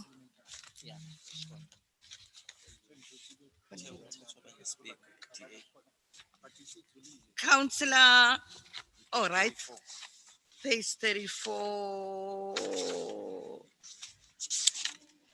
Yes, it's you're correct, Councillor Mtetwa. Madam Speaker. Yes. Madam Speaker. Yes. Yes, Councillor, your Chief Whip. Thank you, Madam Speaker. If I remember very well, we have already approved this item, page 34. We are There now were hands, Councillor Chief Whip. There were hands that we didn't see. okay. Yes, let's be patient with each other.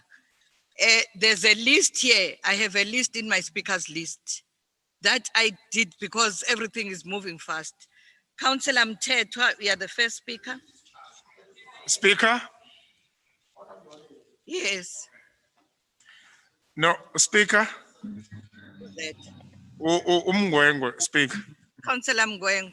No, Speaker, the procedure, we have dealt with item number 34, and already item number 3 on page 36 has been introduced. Councillor Mgweng, I have just responded to that. It is not their fault that we didn't hear you didn't see their hands. We must be patient because this is a system that we are not used to. I have been patient with everybody. I have a list of speakers. I also have to be blamed because in the same item, there are speakers. Because everything was moving fast, I didn't notice because this list is separate from what we have. So that is why I'm allowing them to speak, because they submitted the names of the speakers when they were requested to do so. So I will allow them to speak. Councillor Tango. Thank you, Speaker. Speaker, can we afford you just a few minutes to rearrange as per the new order of Iluntuzan, of the agenda for our speakers, Lapogwen? No, So right. we have the list. I'm okay. So right, okay. Yes. Sure. Can we allow Councillor Mtetwa on item 34, the third report? Thank you, Madam Speaker. I must firstly assure you and the entire council that we run a very efficient machinery in that DA caucus. So yeah, we are very much aware of what we do and what we want to achieve. Having said that, I must say on this item, the DA acknowledges and appreciate the fact that EPWP as a temporal measure is a necessary tool to help in alleviating poverty in the poor communities that we serve. But having said that, the DA would never support and promote reckless expenditure, especially now that we are facing a global pandemic. EPWP program has been in existence for many years.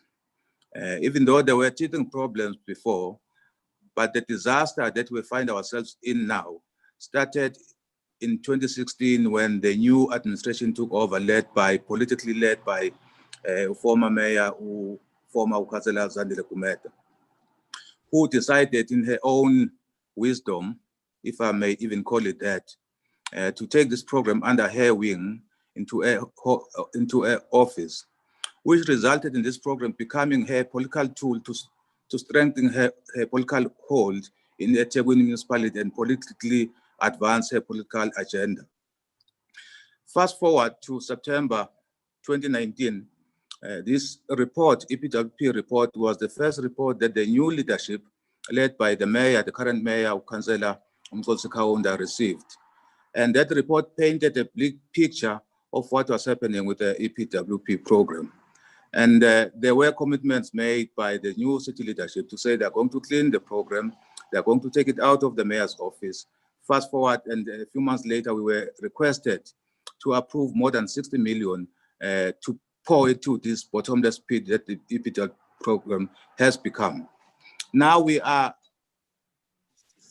requested to again approve this extra expenditure to pour into this bottomless pit that the EPWP has now become. We are now over 100 million requested to pour into this program, when in fact the commitment that was made by the mayor and his colleagues that they are going to clean the program, they're going to make sure that there are no ghost beneficiaries of this program. Nothing has been done so far. So from where we are, this is nothing but an extension of what former Mayor Zandile Kumeta did. The legacy of corrupting this program, which was supposed to help the poor people of our city, has now become just another political football, which is something that as the DA we can never support. Therefore, we are going to vote against this program. We're not going to abstain, we're going to vote emphatically against this request that is in front of us now, because we cannot, in good conscience, allow a situation where even the new city leadership is seen not to be doing enough to make sure that this program is clean. So for that reason, Madam Speaker, we are going to vote against this program until such time that a proper audit of who are the beneficiaries in this program is done, because we all know that we have people who are in this who are not known. There's no, warm bodies counted to make it's very easy. Just do the head count of who is beneficiaries. And we do know that there are people who are benefiting out of this program, who are not even doing any work for the city, who just get paid every month, having not done anything. For that reason, we view this as just another extension of the Zandile Kumeta legacy that we cannot approve as the TA. Thank you.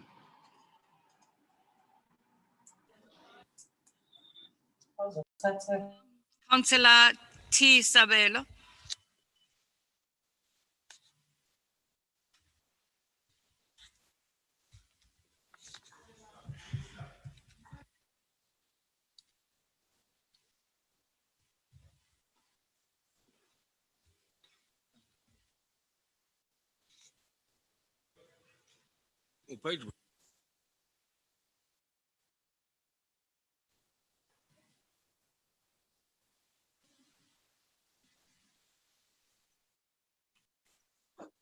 Councillor T. Sabelo is the next speaker.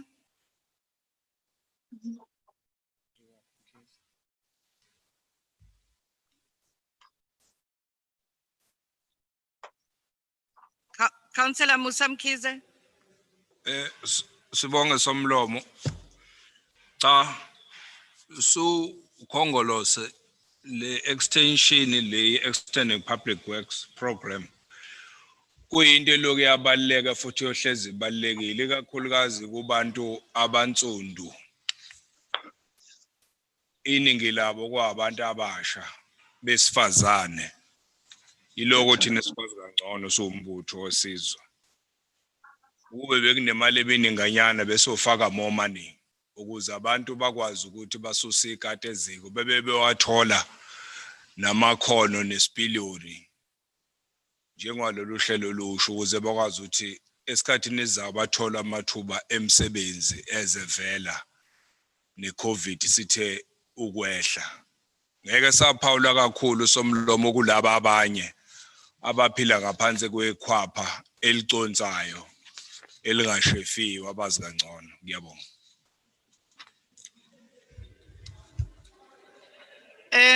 Elama volunteer enu enisuke nafeed ama food parcels ngama elections lo ewadla Councillors, emakhwapheni enu. Order. Is the recommendation who? Somlomo.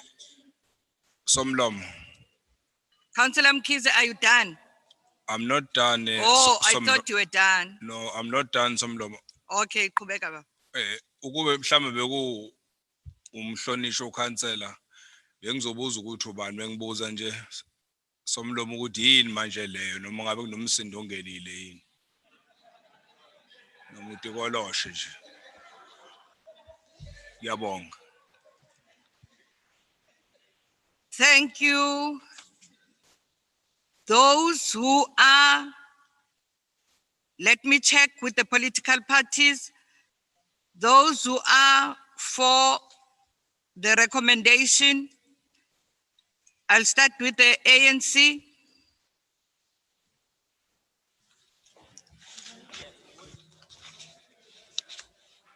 ANC. Thank you, Honorable Speaker. The ANC support the recommendation.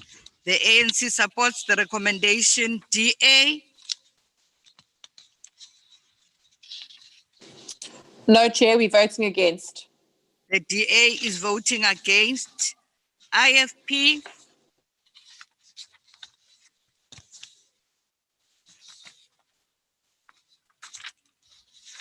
IFP supports, Madam Speaker.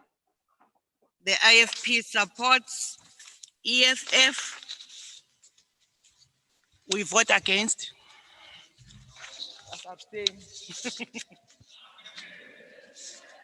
The EFF is voting against.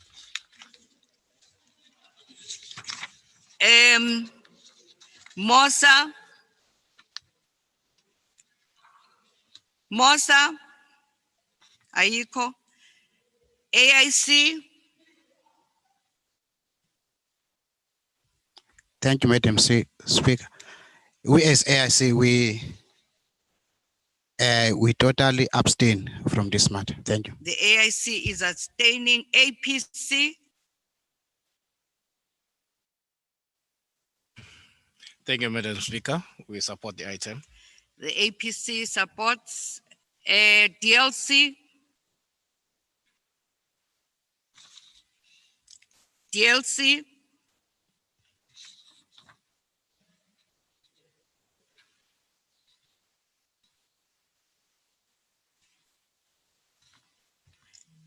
Patrick Pillay, Councillor Patrick Pillay. Thank you, Madam Speaker. I was muted. The DLC support this recommendation. Thank you, Madam Speaker. DLC supports. ACDP.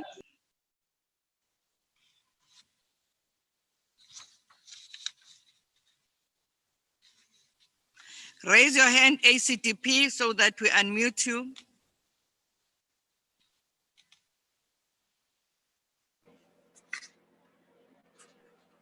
Madam Speaker, the ACDP supports the recommendation.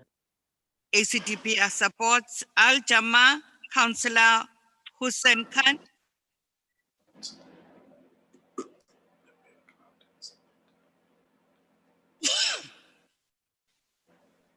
Okay. Madam Speaker, the Al Jama supports the recommendation made. Al Jama supports. TA, Councillor Aslam Shahid.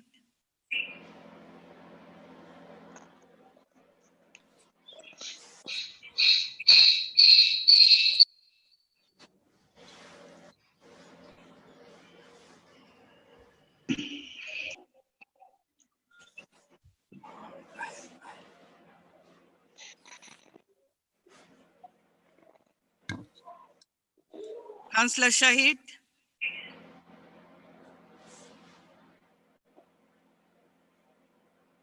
Please raise your hand.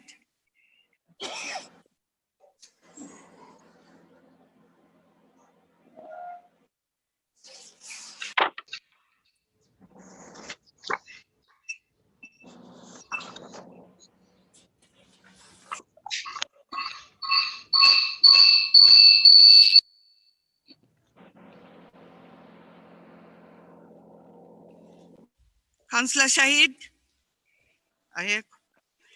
Councillor Nxumalo?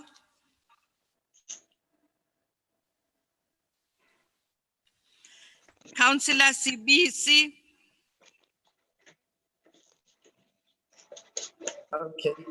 Madam Speaker, I note the background and support the recommendation. Thank you. Councillor Mabanga?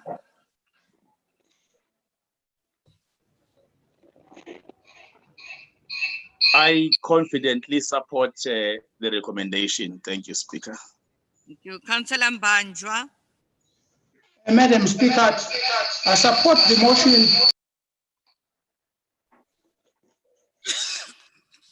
Please unmute. Madam Speaker, I support the recommendation. Ay bayakumute angazi noma wena noma. Okay, but sitholile ukuthi you support. All right. Please assist Secretariat.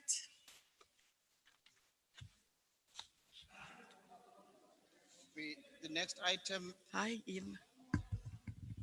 Is it carried? Secretariat? Item is carried. The recommendation is carried. Okay, the next item. The next item is item 3 on page 36. C40 City Councillor Climate Nicole, Leadership Group. Councillor Nicole Graham. Thanks, Speaker. My earlier order has not been sufficiently answered. I see now we've been sent a detailed reprioritization of the agenda, which was obviously planned beforehand. So I'm not quite sure why we couldn't have received this beforehand. But in any event, it says these items are being delegated back to the executive committee.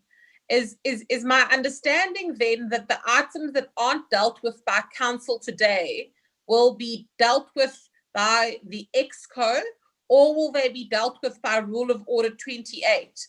I think it's important that we get clarity on that before we proceed. Let's proceed and deal with the motion that was raised, and then we can then talk about the other issue when we have already we finished dealing with the motion that we identify all the items that have to do with the budget. Whose other hand is up? Speaker, could I please respond to that? Yeah, please respond. Speaker, I don't wish to be contrary, but if we're going to move past items, it's surely procedural to figure out what will happen to those items before we do that. We've now skipped past 30 pages of the agenda without actually taking a council decision as to what happens to those pages. So if the decision of council is to defer them all back to EXCO for a final decision, which is what I actually proposed in the first place, that's fine. But I think we need clarity as to what we're doing with them. I don't know why we move through the whole agenda and then at the end decide that. I mean, sure, it's a legal and procedural matter, and I think that must be the first order of business before we get into the rest of these items.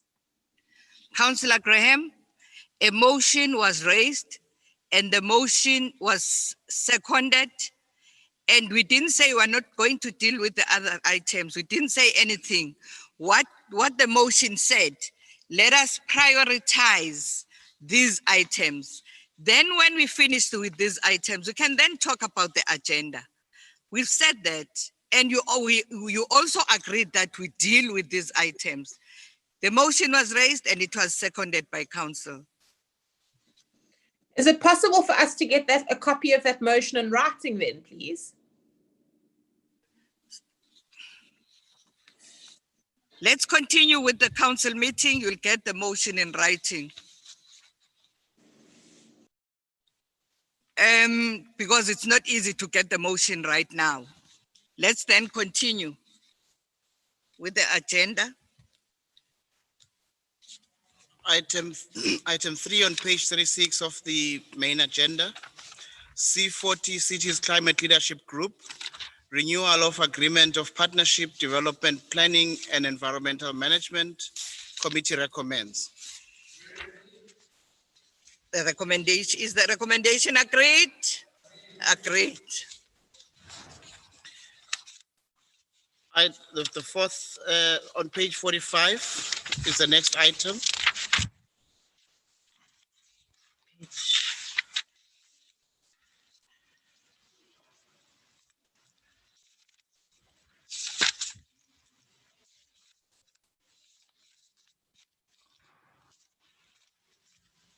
Yes. We are on And page item 45, the fourth EXCO report. Item 2.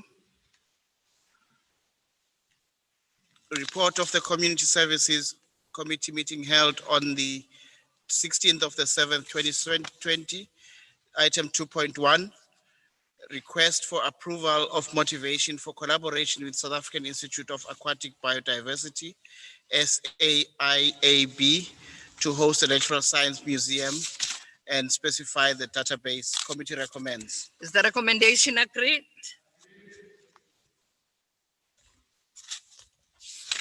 Page 53.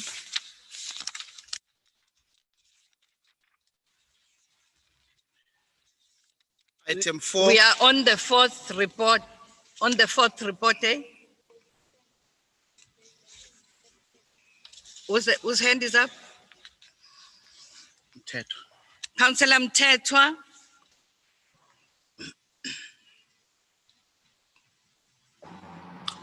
No, Speaker, I think we're going to have a problem here because now we have to open this rearranged agenda that's just been sent to us on email while we're trying to focus on the meeting. Can we get a list of items that we're dealing with now? Because when you start reading them, you now have to scramble to find that item. I mean, this is not working, Madam Speaker. It really is not working.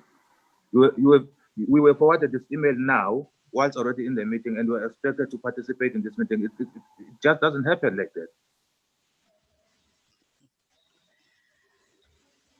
So please give us a list of items that we are dealing with now, because we can't keep up with you just reading items there, and now we have to scramble looking for a list. An email that was. Can I give you 10 minutes to note the items on your emails?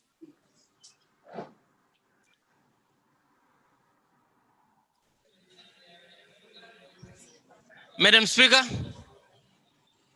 Madam Speaker. Speak. Councillor Nkosi. Councillor Nkosi. Speaker. Kufuna oil lo. Councillor Nkosi. Yes, Madam Speaker. We Councillor Mtu. Yes, no, Madam Speaker, I don't know, Madam Speaker, whether I understood it very wrong, but I thought CM is assisting us because he is calling the page and then the item. So to me, we are now able to follow which are those items that we need to take as a prioritized item. So I don't know why, Madam Speaker, we need to take more time. We ended up not finishing our agenda, please. Okay, Councillor Kwabe.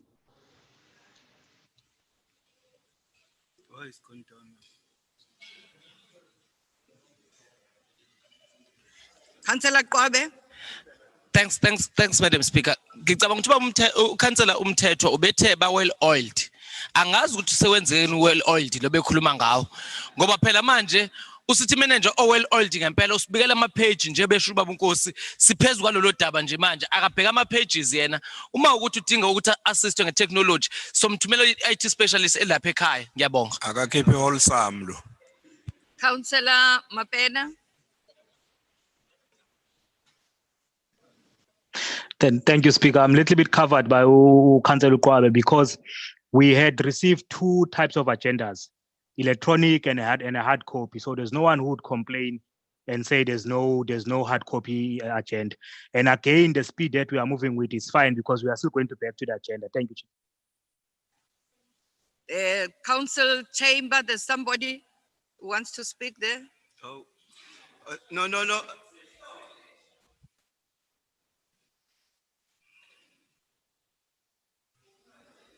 Chairperson. I'm listening. Councillor Mtetwa is now covered. Let us proceed with page 53. Councillor Aya.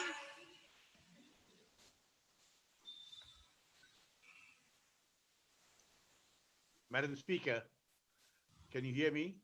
Yes, I can hear you. Madam Speaker, it is for this reason why the mayor mentioned earlier on that we can run into technical problems. We need to avert the situation and continue with the agenda. I cannot see where is the problem when we are being led through and said which are the item. We have already caucused, all political parties have caucused on it. There isn't a problem flipping the page. The decisions have been made, the caucuses have made the decisions. We have speakers on it. So where is the problem? I think we should proceed with this meeting, Madam Speaker, or else we'll get bogged down and the urgent items will not be completed today. I thank you, Madam Speaker. Councillor Mabanga. Yes, Honorable Speaker. Kanambeng mane ngisho nje ukuthi i-agenda lesivele sinayo sonke hard copy le. Ibiveli kahle nje. That electronic is just additional, but municipal manager nje best leader nje page by page item number. I find it quite simple to follow. I think the other colleagues may just listen quite attentively to the numbering that is being mentioned by the municipal manager. We're just going to finish this agenda. It's so small. Thank you.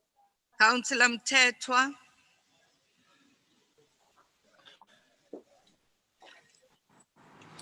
No, Speaker, I think there was a bit of a misunderstanding because listening to colleagues trying to respond to what I was raising, it does seem like I did not understand what I was saying.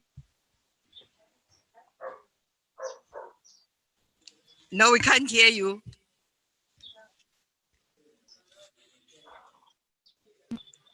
Because I was muted. I'm saying, I think there was a misunderstanding, but let's proceed because I think we have been able to make it easy for ourselves, not everything that is saying. Thank you. Thank you very much. Thank you, Honorable Speaker. It's item 4 on page 53. Draft integrated development plan process for 2020-2021. Committee recommends. Is the recommendation noted? At page 54,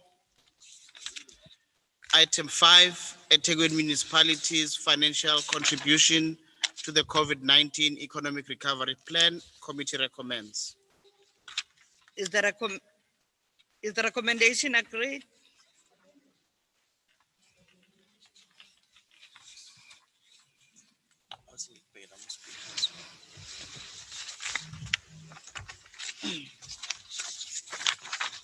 I'll make it big on the pages for the record.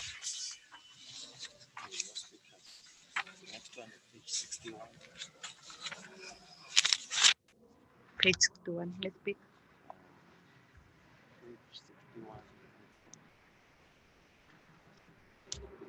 Item 8. Item 8. Item 8.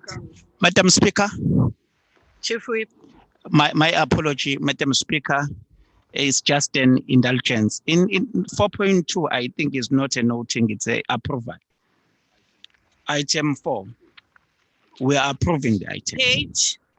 Page 53. IDP. 4.2. Okay. Is the recommendation agreed? Sorry. Agreed. Okay. Let's then move to item on page 61, item number 8.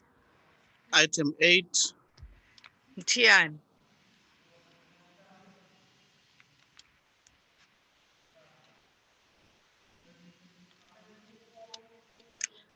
Your microphone. Thanks, Big. No, ngithi we are getting lost. There's no translation, please, translation. Yes, Ma'am, Councillor Mtian. Can Councillor Mkhize repeat what you are saying on the item number 4, so that you also can No, follow? I said when I was talking to, I said, can you note, is the item noted? Is the recommendation noted? He is correct when he says, is the recommendation agreed? So we're agreeing on agreed. So the recommendation is agreed and everybody agrees. 4.2. Yeah. 4.1 though talks to noted. Noted. We are on 4.2. Landela Mtian, Councillor Mtian. Thank you.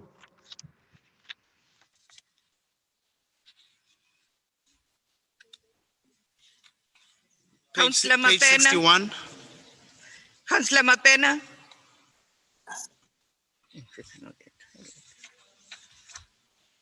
Yes, Chair. Speaker, Yes, sir. can the city manager and legal check page 54?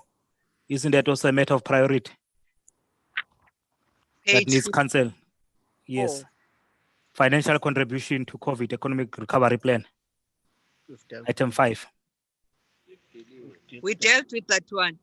It was covered. Oh, okay. My apologies. Covered, but we approved. We agreed. We dealt with that.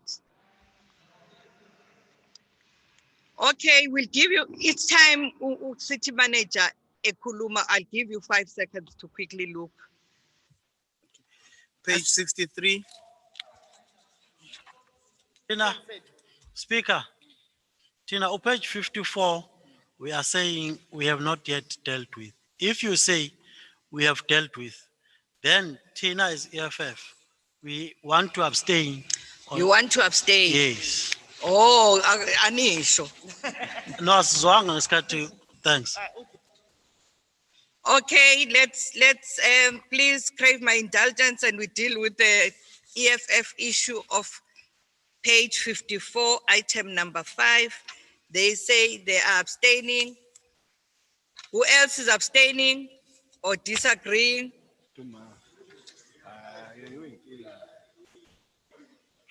Madam Speaker. Is the recommendation is carried? Let's continue. Page 63 on the 5th report, item 1.2, memorandum of understanding between CSIR and the eThekwini Municipality Committee recommends. I'll give you a minute to look at that. Page 61. Let's go back to 61. It didn't finish. Let's go back to 61. Page 61, item 8. Page 61, item 8, the service delivery budget and budget implementation plan, SDBIP, quarterly reporting as at 30th June 2020, committee recommends. Councillor Graham, your hand is up. Speaker, with respect, this is a bit of a shambles. The reprioritization list was obviously drawn up before council. There was obviously either the administration or someone went through and said what items need to be finalized by the end of this month and came up with a list. Now, if that was the case, why was that list not circulated to all political parties? Because this list that we've now received doesn't even have item numbers on it. They're jumping backwards and forwards. I make notes with item numbers. So now to find the item number. Councillor Graham, we have a point of order. Councillor Tang. You can't call an order on an order, Speaker. I'm calling an order. So can you please finish with my order and then you can listen to whoever else wants to speak. Councillor Graham, this was not a point of order. You didn't say that. I've typed point of order in the chat, which is what you've asked us to do. No, you didn't. Councillor Tang. Thank you very much, Speaker. Speaker, clearly the Democratic Alliance is really having some delay tactics today. They are going all out to ensure that we do not proceed with this council meeting.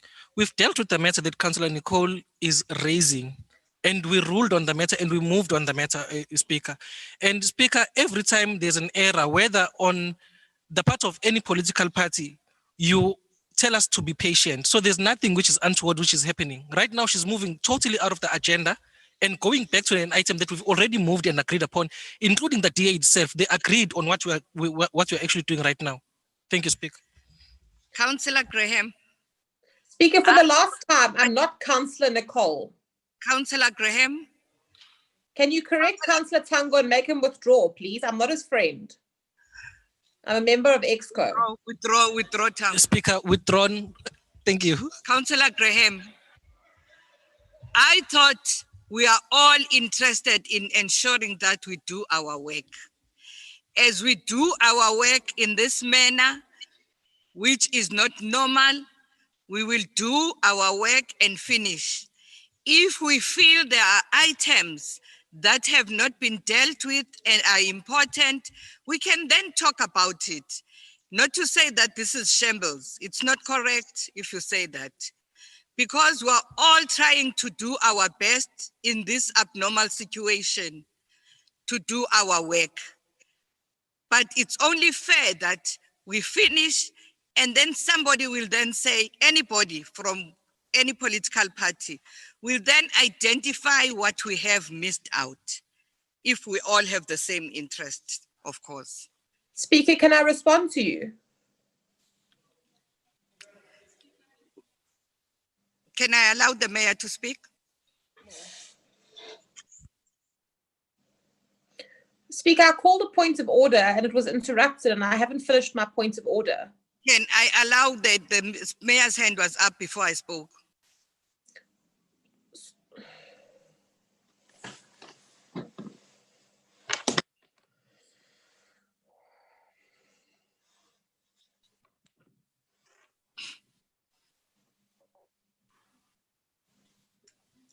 Please unmute the mayor. Unmute, Mayor. Am I now audible? Yebo. Yeah, I'm saying, Honorable Speaker, our democracy is too open.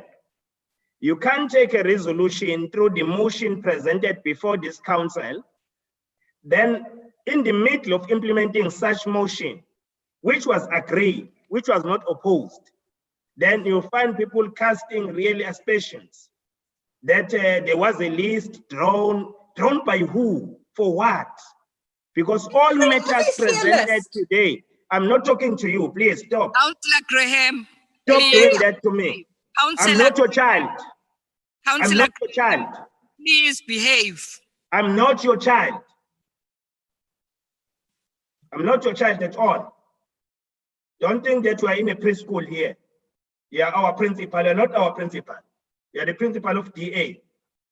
I'm saying, Honorable Speaker, there was a motion agreed, and that motion, whilst you are in the middle of implementation of such motion, then DA comes back and challenge the processes. That can't be allowed. We are too democratic, even where democracy is not required. Because the very same DA is going to take us to court. So we are appealing, Honorable Speaker, that when the motion has been approved, let's stick to that motion. Whoever who comes in is out of order. Now, we are being accused here. We are accused number one again. that we sat down, we prepared a list. How can we prepare a list of items to be prioritized? Because all items today are going to be dealt with. So that doesn't hold any water. There's an order I'm putting to the leader of the DA, Honorable Graham, that we can't be delayed deliberately because tomorrow we'll be taken to court by the very same DA. Thank you, I submit, Chair. Let's continue the meeting. Thank you, Bab Mayor. I have said that let's deal with what we agreed on. And then we can then, if there are items that are missing and we think it's important, as people who are responsible and people who want this council to work, will then identify those items. Let's continue.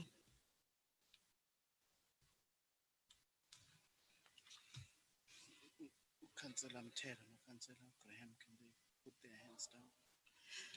Councillor Graham and Councillor Mthetho, can we have your hands down and we continue?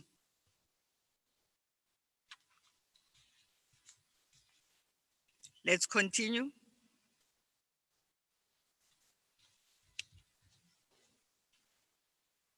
We are on page 63.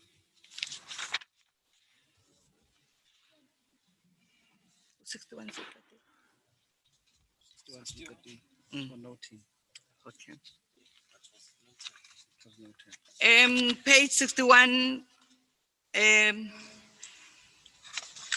number 8 is the recommendation noted. Let's continue. Page 63, item 1.2.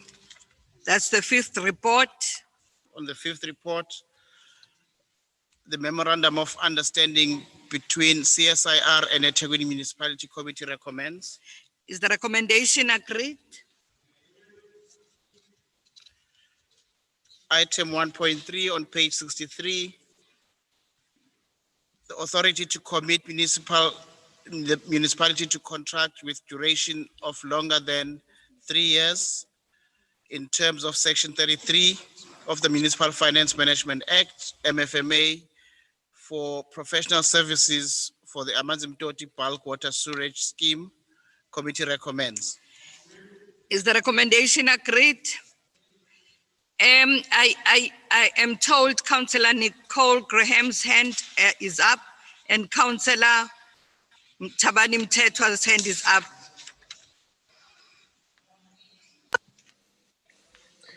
Speaker, it's not even worth it. It's actually an embarrassment to be a member of this council. It is embarrassing to have to work with some of the people that I have to work with.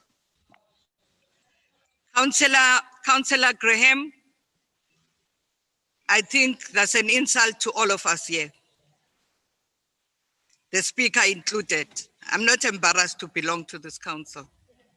You can speak for yourself. I'm embarrassed. I'm embarrassed to have to work with some of the people that I have to work with. You speak for to yourself. Conduct business like this, when people are unemployed, when everything is falling apart, and we conduct ourselves like this, it's embarrassing. We should all be ashamed of ourselves. So if you're not embarrassed, good for you. I'm embarrassed. Councillor Mthetho.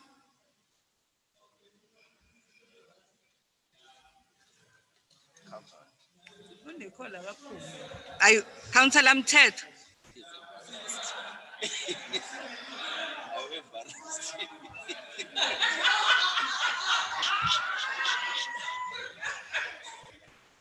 Sorry. Councillor Mthetho. Okay, let's continue. He's not speaking. Have you unmuted him? Have you unmuted Councillor Mthetho? So that we are not accused. Have you unmuted him?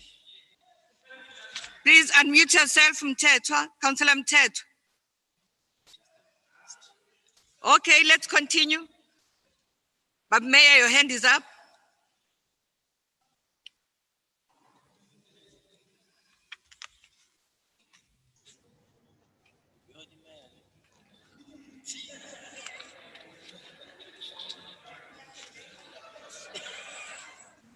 Please Honorable unmute Speaker. yourself, Mayor. Honorable Speaker, am I audible enough? Yes, yes, Bimpi. because we have allowed people to express their disappointments. I'm also disappointed that when we passed the budget of this municipality to unlock job opportunities, the same DA took us to court. We are still in court with that. But they come here today, they say they care for the poor. When we talk about people to have access to clean water, to have electricity and houses. So the very same DA comes here today and also accused us of that. So we are not gonna tone down on that. We are serious and we mean business in this municipality. If anyone wants to walk out, you can walk out. Thank you.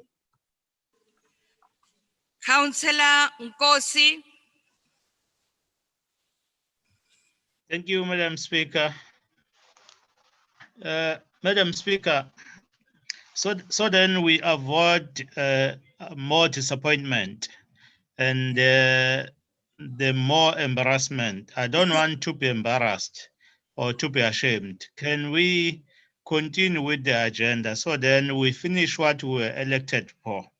Because at the end of the day, our constituencies and the community there wanted to know what we are doing here. So if we come here and pinpoint to each other, it won't gonna help the community that are needing our services. Please, let's continue the business of the day.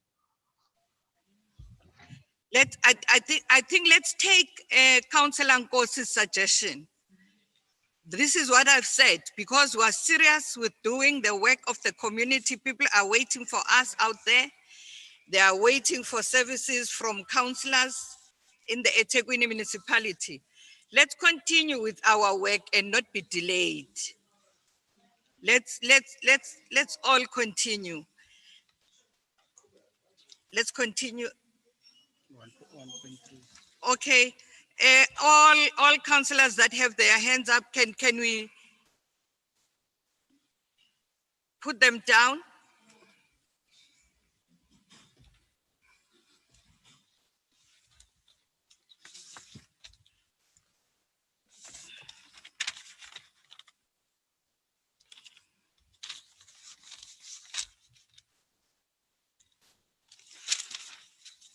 No. All right, City Manager. The next item is on page 67. 63.67. 67. Yes. Item 1.7. Request to enter into partnership agreement with Fair Food Foundation NPC for establishment of agro-processing facility at Clearwood Fresh Produce Market, bulk market. Committee recommends. Is the recommendation agreed?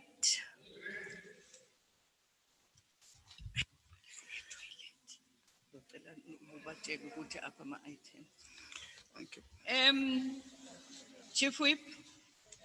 Thanks, Madam Speaker. No, we agreed on the item. I'm checking if 1.4 does not fall to the item that we said we'll prioritize.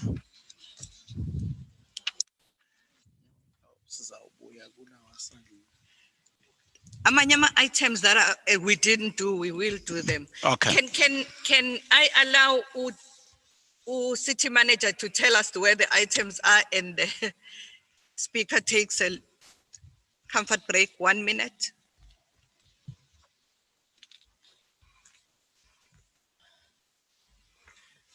Chair, we were on item 1.7, page 67, and committee recommends. Is the committee accepted?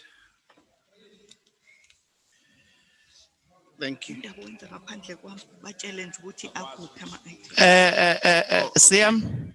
Maybe if we can just continue to indicate what pages they are. Yeah. We've got page 68, item 1.8. Page 68, 1.8, item 1.8. Page 69, item 1.9.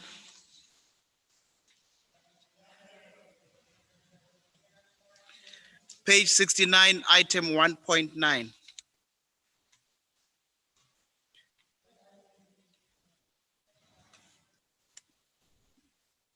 Then we have page 70, item 1.1. Oh, 1.11, my apologies. And then page 72, item 1.14.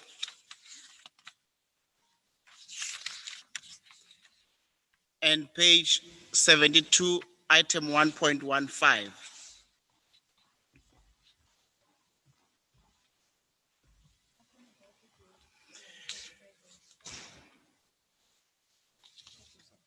Item 70, page 74, item 1.17.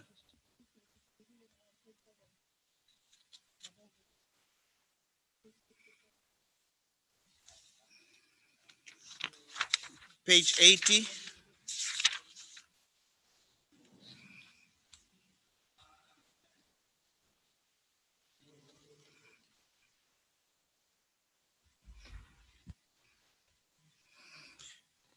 Item 1.1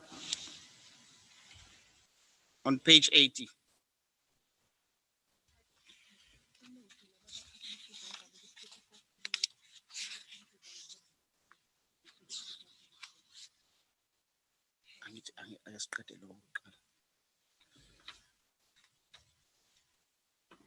And page 82, item 1.4.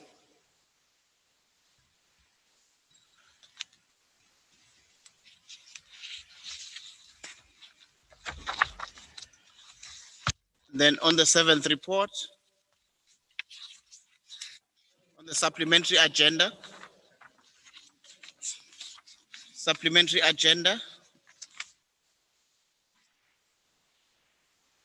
page 3 of the supplementary agenda,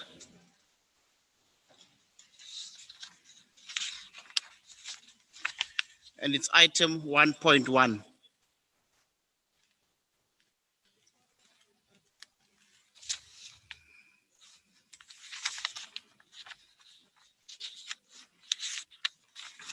Page 6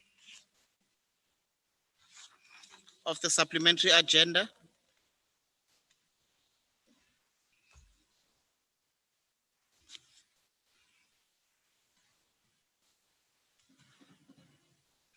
item 2.1. Then page 8 of the supplementary agenda,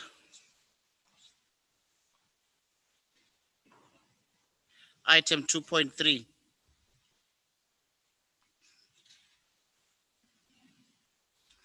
Page 13 of the supplementary agenda, and it's item 6. Page 15 of the supplementary agenda, item 9.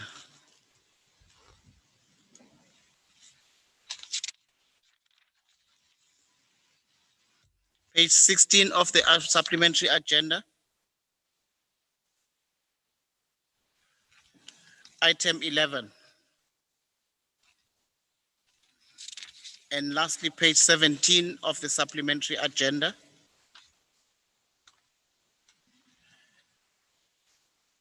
item 12.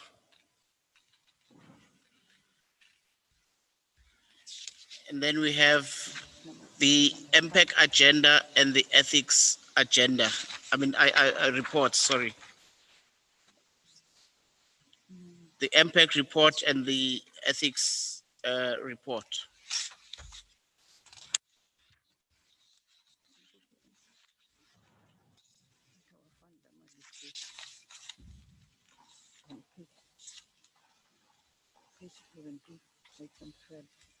No, it's supplementary agenda. Yeah. Okay, thank you. Thank you. The speaker is back. Can we continue, City Manager?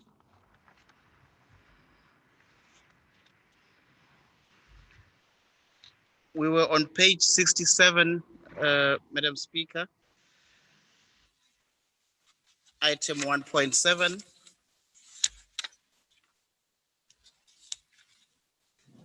And the request to enter into a partnership agreement with Fair Food Foundation, NPC, for establishment of agro processing facility at Clearwood Fresh Produce Bulk Market. Committee recommends. The recommendation agreed.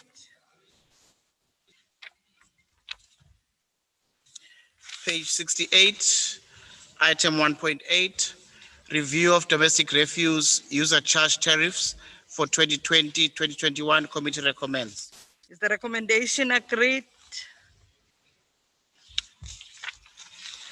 Councillor Mtiane.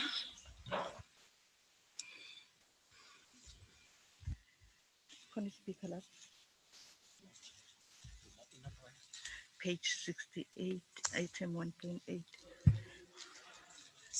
Oh.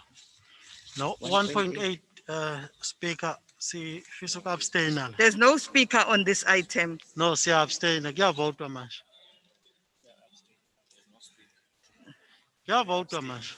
Are you abstaining? Yes. It's the EFF abstaining.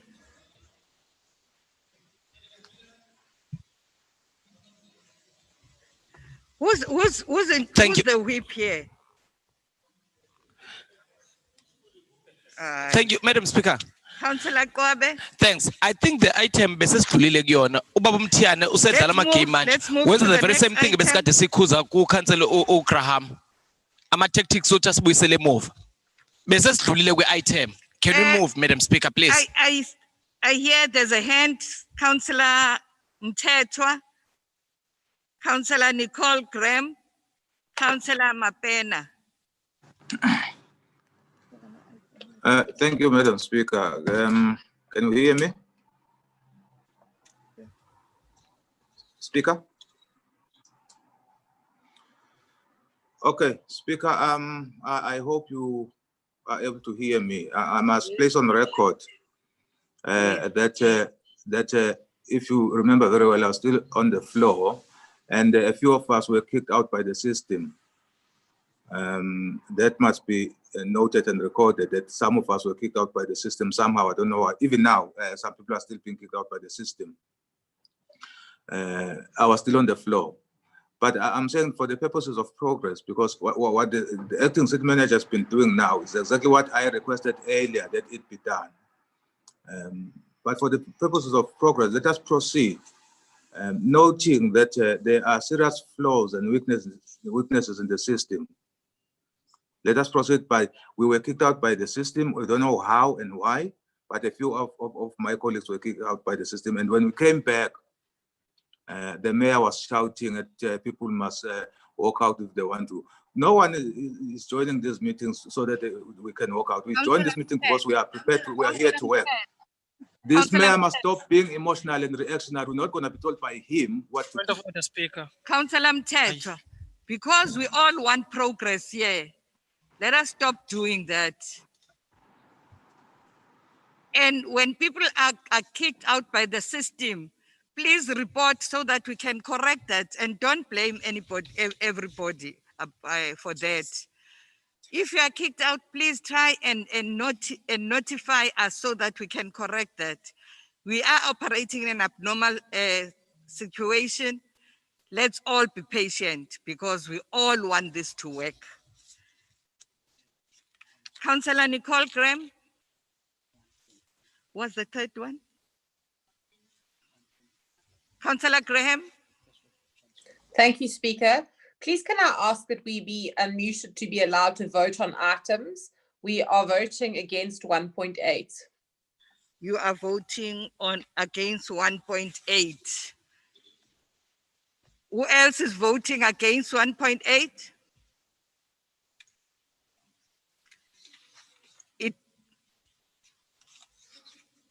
Patrick Pillay. Councillor Patrick Pillay.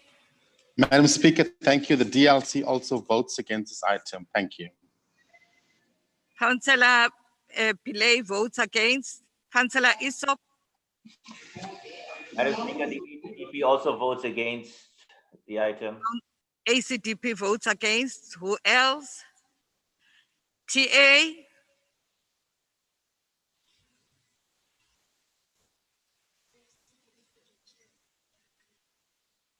TA has sent the message on chat. They are voting against. Who else? So it means the recommendation is carried. Thank you. Let's continue. On page 69, item 1.9. The review of sundry and special tariffs, committee recommends. Is the recommendation agreed? Okay. Page 70, item 1.1. Request for authority to transfer funds to project number Y8142 to Zumasi sewer reticulation in Ward 45. Committee recommends. There's a speaker here, Councillor Pullen.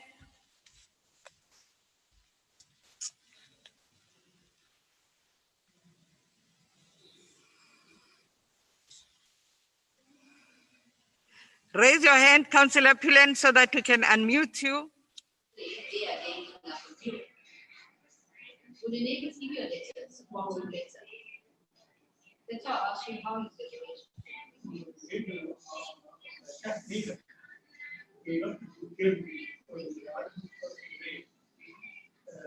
Councillor Pullen. Okay, your other neighbors, people in the area, can they give you a letter of intent?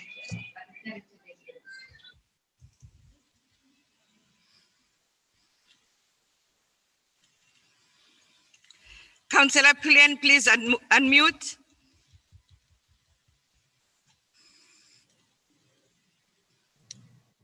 Thank you at last. Madam Speaker, thank you very much. That is the bridge, and you can see there are the services, and they're leaking, and people cross. Damn it. And people cross this bridge. Pedestrians cross on this bridge.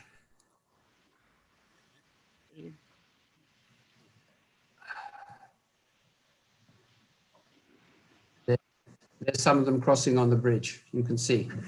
Right. The municipality has a habit of listing projects in various wards and then taking the funds away for other projects. This smacks of bad planning. It was done with the 10 million rand replacement lifeguard building at Umdloti. So there's no lifeguard building there anymore. And we advertised that we're a tourist city. Here at Canelands, plans were drawn up, costed, and an EIA was commissioned. Simpiwe Kumalo and Dustin Bell from Enviro Pro met with Councillor Fakazi Mdlechi and I in my office in Verulam. This was to explain the project to us. That was last year, and to get our buy-in.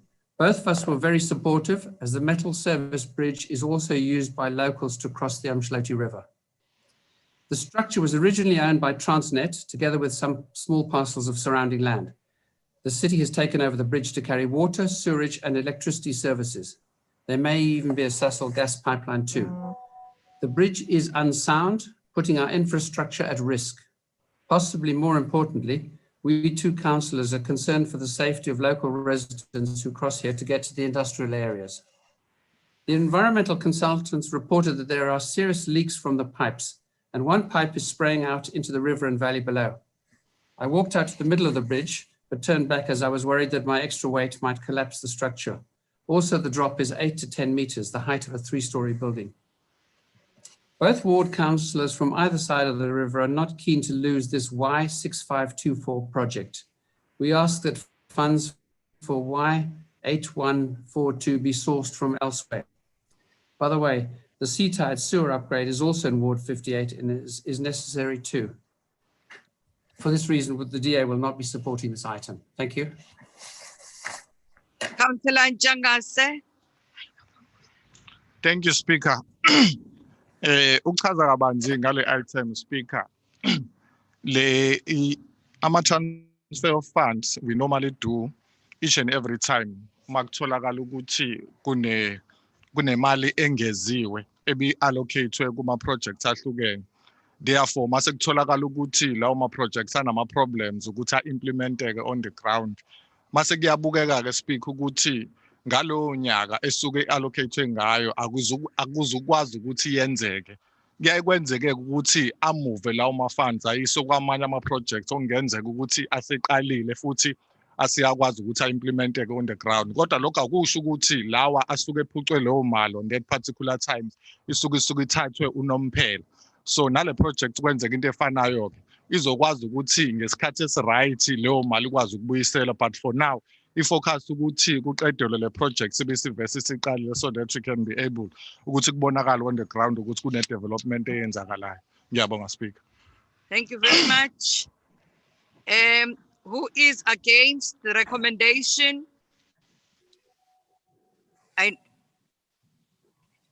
EDA has stated clearly they're not going to vote again for it. Speaker, it's Councillor Graham. Councillor Graham. Speaker, we are voting against this item, but we didn't get an opportunity to vote on 1.9.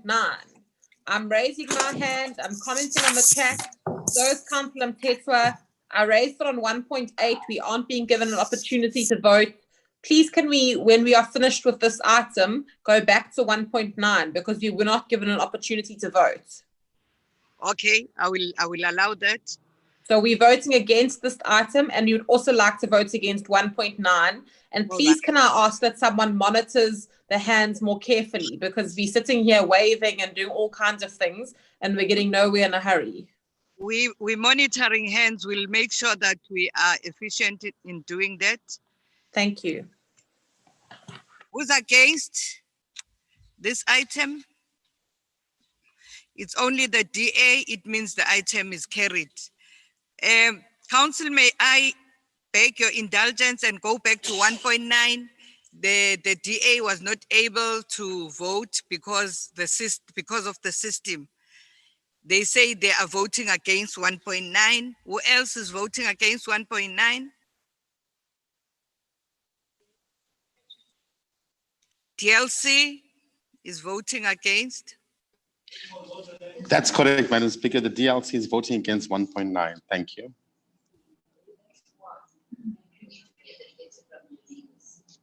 Councillor ACDP Isop is voting against. Yes, Madam Speaker, voting against. TA is voting against.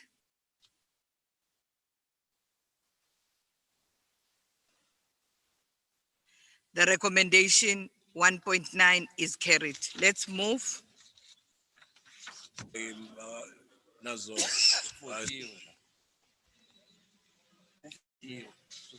No, we voted. They said 1.9. Let's go.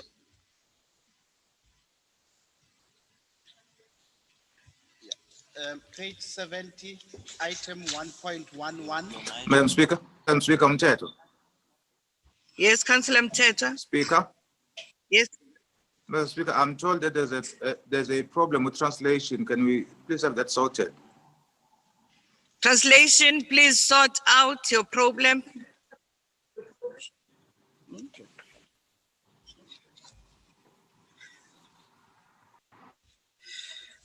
Page 70, item 1.11, request for authority to transfer funds to project number Y8142 Ntuzuma C. We've done that. We've done that, yes. Okay. Then the next item is 72, item 1.14. Request for authority to enter into a 3-year agreement with Water Research Commission for purposes of strategic collaboration for strengthening of water and sanitation research and innovation. Committee recommends. Is the recommendation agreed?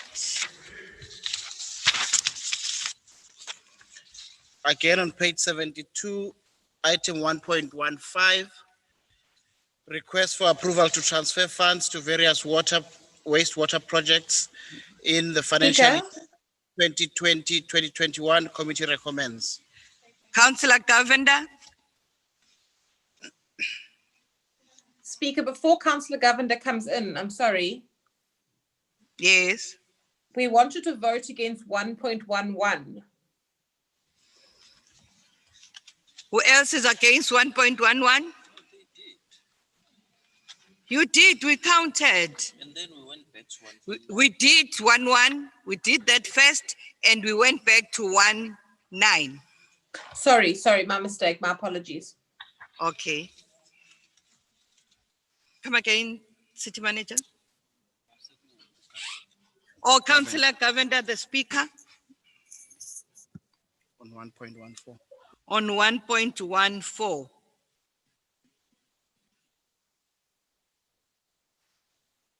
Is it 1.14, 1.15, and 1.15? 1.15. 1.15. Councillor Govender. Councillor Govender. Please raise your hand, Councillor Govender.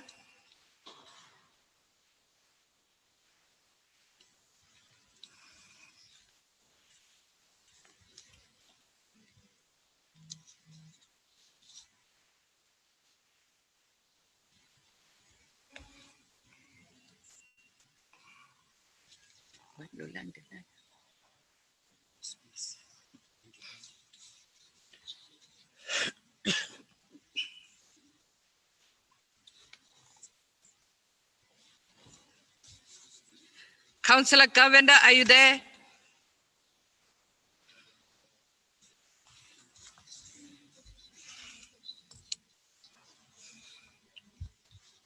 Thank you, Speaker. I've been unmuted finally. Thank you. Thank you. May I proceed? Yes, proceed. Okay. Speaker, let me quote from two ruling party articles which were quite self-glorifying on this project. These articles were posted on the internet regarding the Imona Sun Hills project. It verily stated that the construction of the civil infrastructure for this project was to have commenced on the 1st of September 2017 and was to be expected to be completed by the 30th of September 2018. We are now in 2020, and this project has several loose ends.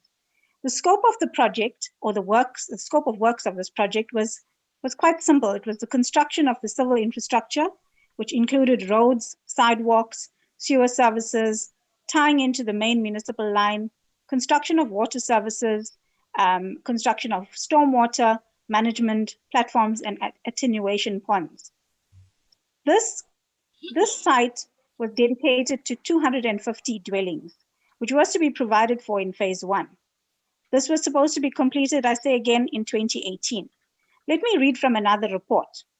The project description on this Imona Sun Hills was that eThekwini committed to service delivery to eradicate the informal settlements and improve the living conditions of its residents, which was bolstered when then Mayor Zandile Gumede, the one that you mentioned earlier who quit, was given a job somewhere else and is now suspended, launched a 120 million rand project. The 120 million rand project was the very same Imona Sun Hills development in Tongaat. A total of 1,082 families were supposed to benefit from this project. These 1,082 families reside in the 3 informal settlements that surround the site. And I want to repeat an averment that this was supposed to be completed in 12 months. During the launch, Councillor Mthembu, do you remember him as well, said that council was well aware of the challenges facing residents in the various Utangati informal settlements.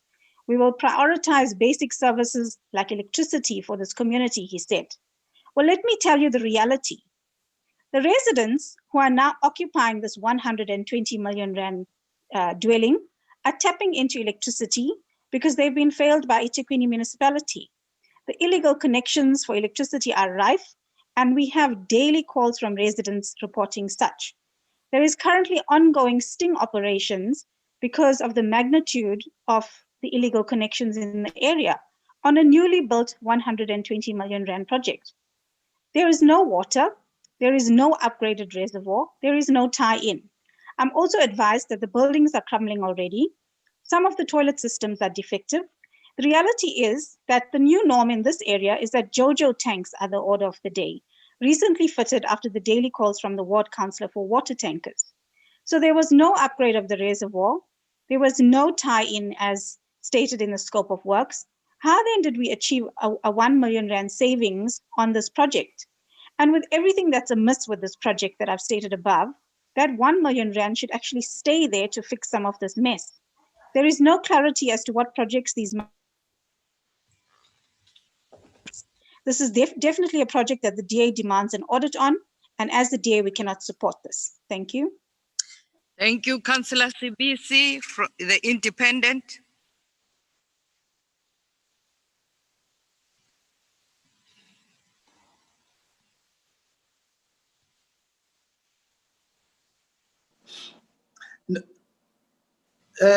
Ngiyabonga, Speaker, but my request was not on this item. I never asked to speak on this item.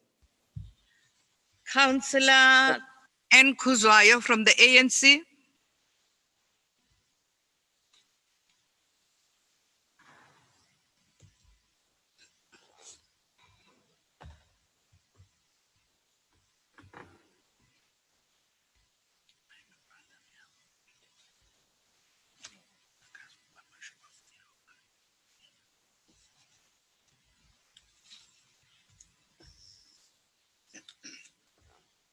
Councillor N. Kuzwayo.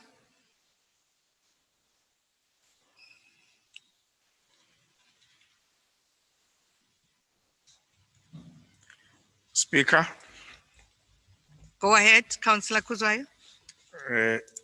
firstly, Speaker, one is confused why the DA is challenging the recommendation that like why there is a savings of 1 million rand.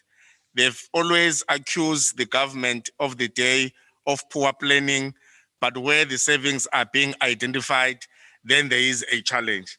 The ANC will support this item. That's what I want to move, Speaker. Thank you. Thank you. The DA is against this recommendation. Who else is against the recommendation?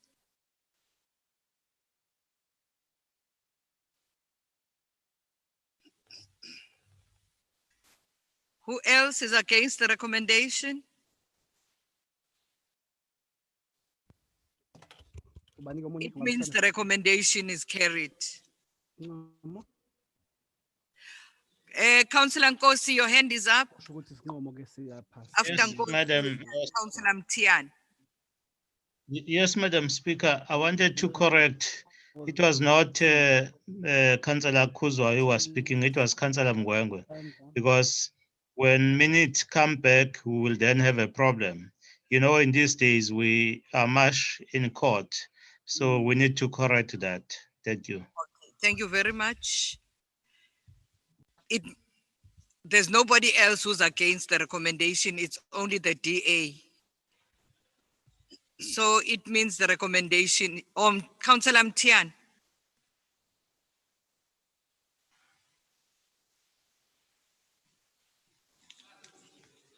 Siyabonga, Speaker. Siyalithanda ijazi lakho, Speaker. Lihle.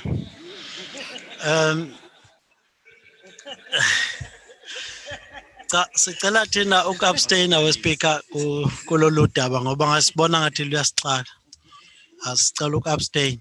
Angithi wena Mthiane uyazi ukuthi i-ANC idlela ndawonye namakomanisi, elamakomanisi, not the EFF. Oh, okay, Speaker. Siyabonga. Kodwa kuhle kuyahambisana nokwethu. The EFF is abstaining, the DA is against. Who else? The recommendation is carried. Let's move. Item on page 74, item 1.17, adjustment budget for engineering unit, the financial year 2020-2021. Committee recommends. Is the recommendation agreed? Agreed. Let's move. Item on page 80, item 1.1. comes from the report of the Economic Development and Sorry, Planning. Speaker. Councillor Graham. Speaker, on the adjustment budget for the engineering unit, the DA would like to abstain, please. Okay, the DA is abstaining. Who else? It means the recommendation is carried. It's only the DA. Let's move. Page 80. Speaker, Yes. Councillor Mgwengwe. Councillor Mgwengwe. Speaker,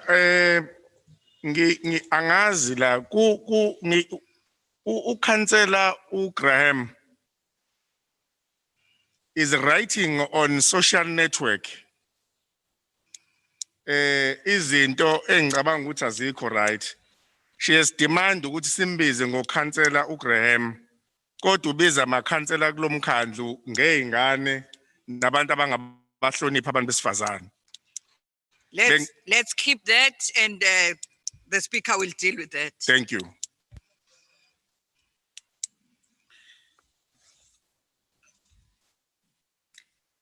Continue, City Manager. Is item 1.1, request for approval, City Business Climate Alliance Program. Committee recommends. Page 8, 1.1. Is the recommendation agreed? Okay. The next item is page 82.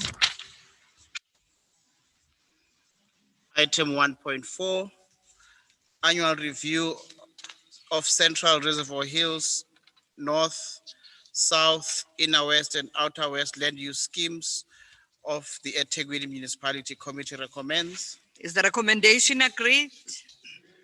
Great. And then we move on to the supplementary agenda.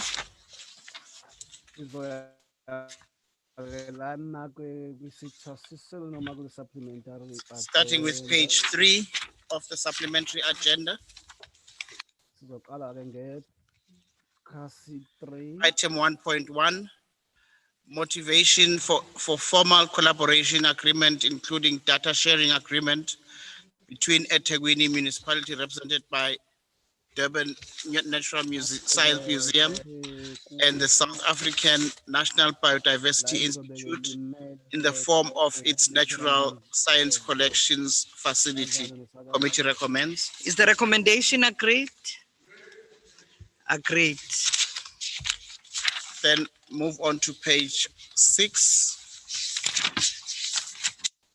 Item 2.1, presentations, unauthorized, irregular, fruitless, and wasteful expenditure, and supply chain management. Committee recommends.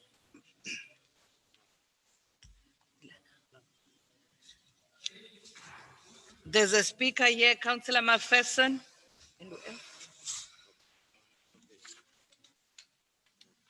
Ben Belinda.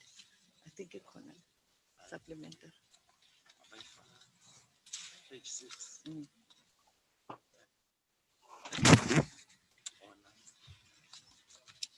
Councillor Ben.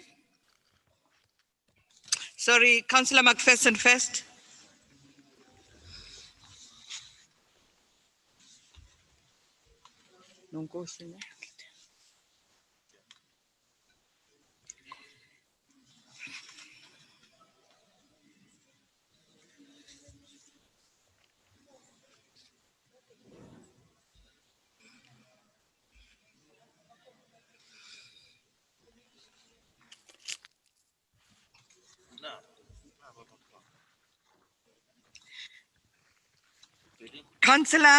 Councillor Scott, your hand is up before Councillor McPherson was speaking.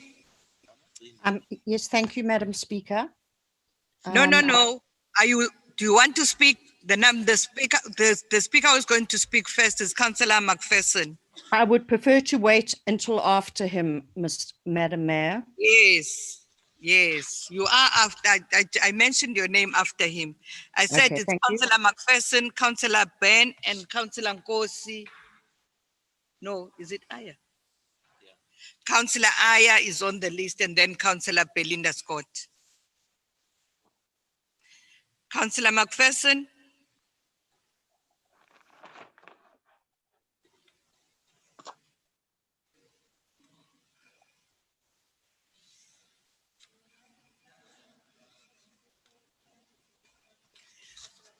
Or Councillor McPherson is trying to sort out his microphone. Let's go to Councillor Ben.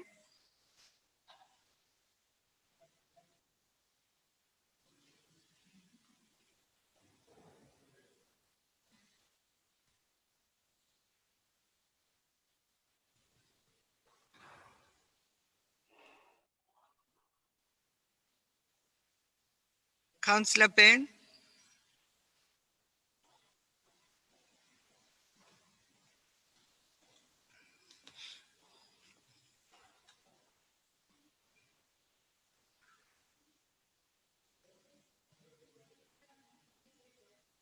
Councillor Ben, please raise your hand so that we can unmute you.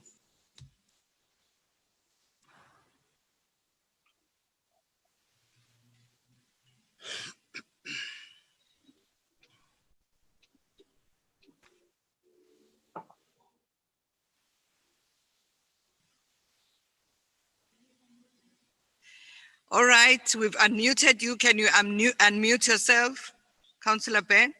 Can you hear me, Madam Speaker? Yes, I can hear you. With the greatest respect, this meeting is abominable. I cannot understand why the people doing the unmuting cannot anticipate the unmuting before it has to happen. I've tried 8 times to unmute myself, and yet I wasn't unmuted and you were calling me to speak. We must surely make a better effort of please. Sorry. Well, it's very frustrating, I must say, and I've sensed that other colleagues have had the same Frustrated. We're all frustrated, but let's continue. But with a bit of better management, we could do better, Madam Speaker, and that's the point which my colleagues have been trying to tell you, and I want to reinforce that. Anyway, we note with interest this new resolve regarding unauthorized, irregular, fruitless, and wasteful expenditure.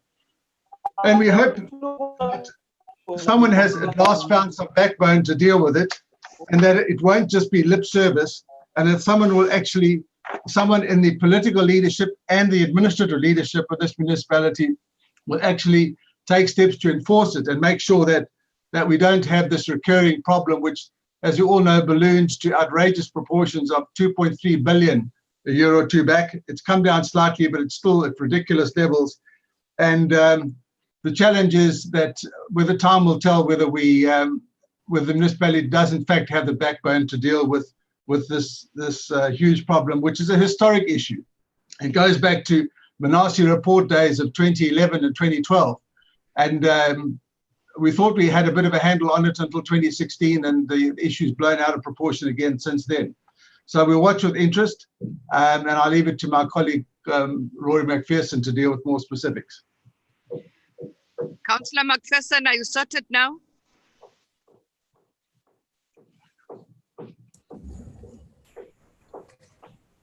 Okay.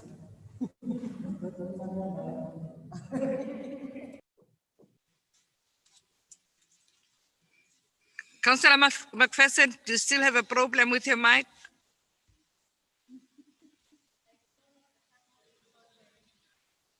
Not sorted yet. Let's go to Councillor Aya. Yeah, Speaker, sorry, it's Councillor Graham. Councillor McPherson is still battling, so he's trying to sort it out, but he can't speak at the moment. Okay, let's move on to the next one. Speaker, it's Councillor Sabelo. I Yes. just want to check from Councillor McPherson. We are looking at the background. Is that the bed that he normally uses? Thank you.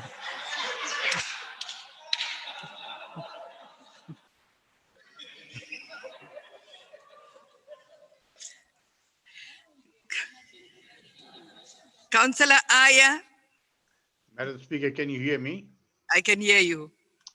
Madam Speaker, from the IFP point of view, we do not have any problem with the Finance Committee having oversight over these issues. However, there is a terms of reference as far as impact goes. And these items should have been discussed because there are some of the items over here which is in the terrain of impact. Therefore, the committee and the impact needs to sit and clearly verify exactly what functions need to be carried out by the Finance Committee and impact. rather than seeing a duplication. For example, the item on 2.1.10 of the CIIU function, the reporting. So we need to clearly set up a meeting between MPEC and the Finance Committee in order to separate the functions of each, or else you will find duplications on these issues. But from the oversight role, we do not have any problem with Finance Committee overseeing finances prior to it being the expenses being incurred. I thank you, Madam Speaker. Thank you. Can you go back to Councillor McPherson?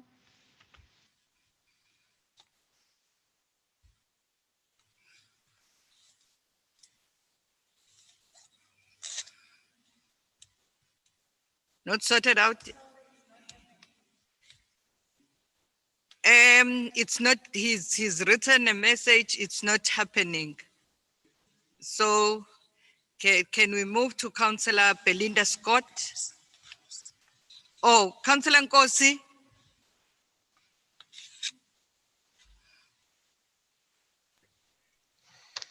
No, thank you, Mfana. Most of the issues that we wanted to raise, Councillor Aya have submitted.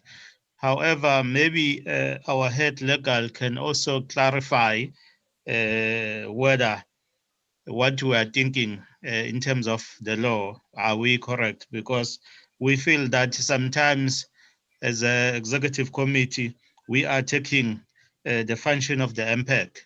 So we cannot be ref and the player, but we are subject to be corrected by him. Thank you. Okay, we'll sort that out. Councillor Deputy Mayor. Thank you, Madam Speaker. Madam Speaker, just to clarify the role of the finance portfolio versus impact, it is our responsibility in finance to ensure that measures are put in place to look after our expenditure in year. Impact receive the report of irregular expenditure for approval or disapproval following the AG's report. We have obtained a legal opinion on this, and obviously any kind of expenditure in year which is not properly managed has to be, the Finance Committee have to oversee that. What you see before you today is a real attempt by the Finance Committee, and I must say that chairs of all committees, DCMs of all departments were invited to this meeting. So it wasn't a case of the Finance Committee behaving like Big Brother. We wanted to find a solution going forward on not dealing or approving or disapproving, which is what impact do, irregular, fruitless and wasteful expenditure, but to put in measures that this doesn't happen, that we don't wait until the end of a financial year faced with irregular expenditure when it's too late. The main steps that we have taken is that a Treasury circular has now gone out. We have gone through the top 20 contracts in the city, which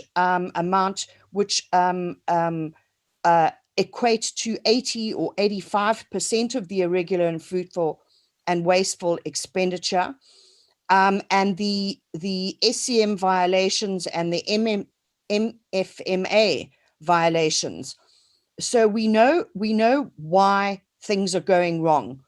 Mostly it's a case of contracts that have expired, and they are, invoices are still coming in after the expiry thereof or over an amount. A project could be 100 million, and yet invoices still come in which are over 100 million. And so basically we're putting in measures in place that this doesn't happen anymore. And that departments are going to be forced to, if there's any deviation from a contract, and some of those deviations are real. For example, COVID expenditure. During COVID, our lockdown, we had businesses closed, and that included the construction industry. And this would have put a huge strain on the essential works that needed to be carried out by the city. So this is an example of what could happen in terms of a motivation by engineering and the infrastructure unit for example, a prolonging or an extension of the contract time. We in finance just want to make sure that we don't have a regular expenditure going forward.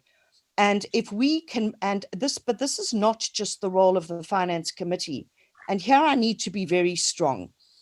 Portfolio committees of human settlements, community, all of them, ECHARD, community participation, must monitor the expenditure of their contracts in year on a month-to-month basis. If we work together as a collective, finance committee with all the other committees, we won't have unauthorized expenditure because the proper procedures would have been followed. We also often hear that the problem is an SCM problem, but there's an 18-point step in SCM, and the first 5 or 6 of those steps is the line unit departments. And if line unit departments get the planning, the specs for their projects correct, there would not be holdups in the bid committees. So what we were looking for is a fluid manner in which we deal with expenditure. And as I've said, there are sometimes real justifications for why contracts need to be extended, or project prices. For example, massive floods, you're fixing up a road, there's massive floods, which add a huge escalation on costs. And the adjudication will not be done by finance. It will be done by finance together with all line departments, including our legal department in assessing these contracts, and of course, including engineering and architecture when expenses are overridden. And I really do believe that, by the way, National Treasury, this is a turnaround strategy. National Treasury have seen our turnaround strategy. They are very happy that at implementing this strategy, which we already have, by the way, the Treasury circular has already gone out. We already have a team now that is adjudicating all contracts, all the big major contracts, for where there are problems and for them to be corrected. And we believe that all of these items will be dealt with. To respond to Councillor Iyer, I would like to make a recommendation when this item is put to the vote, that item 2.1.1.10 be removed from this item, as it does encroach on MPAC. We don't want it removed because we don't want it to happen, but MPAC can do it themselves. From a finance perspective, we just wanted to be assured that matters were not held up in the CIIU, but our MPAC committee is more than qualified and able enough to monitor them themselves. But all the items going up to 2.1.1.9 are definitely within not just the purview of finance, but all of the departments, to make sure that the municipality follows the right rules, so we're not faced at the end of the year with unauthorized irregular expenditure. To respond to Councillor Burns, the irregular expenditure went from 2.8 billion down to 700 million. So whilst we haven't got it right, there has been a significant improvement in the last financial year. We would like to, with these steps, these very, very strict steps being put into place, all departments are aware of it. In fact, departments in infrastructure actually submitted proposals for these recommendations. So we are working hand to hand. We're not Big Brother. We are working together with all departments so that eThekwini municipality can look forward to a year with minimal to no unauthorized expenditure going forward. I thank you, Madam Speaker. And so I want to put forward an amendment to remove, so we'd have to vote on the removal of item 2.1.1.10, and then for the resolution in its entirety, with the exception of that clause, then get voted on. I thank you, Madam Speaker.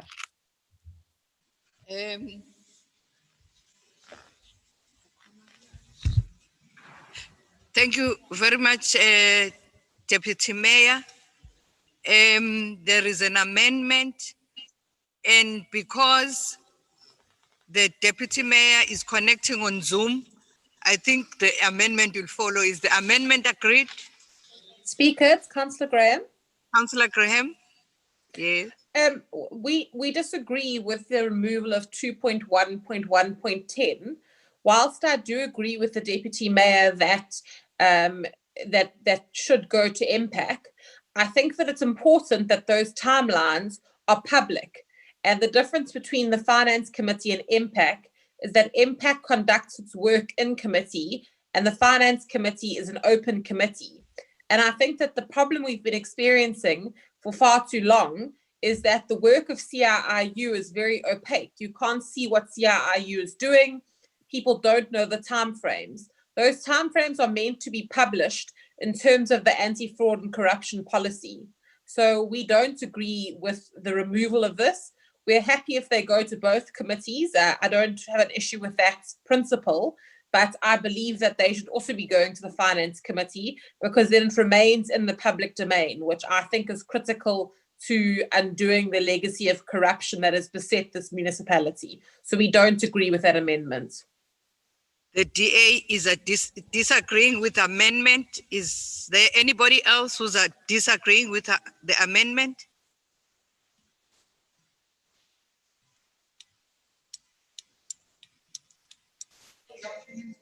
Madam Speaker, it's the DLC Patrick Pillay.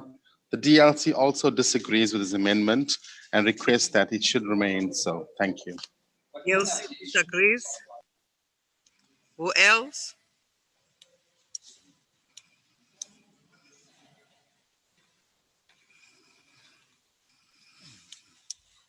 Nobody else? All right. TA? TA disagrees. Is the amendment supported by those? Who supports? Okay, the amendment is supported. And is the recommendation agreed? Who is against the recommendation?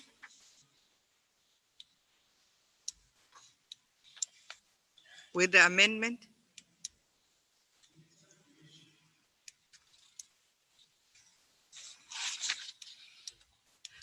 Okay, let's continue. The recommendation is carried.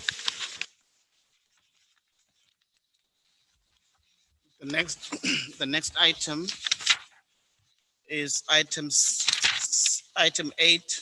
Sorry, item on page 8. Item 2.3.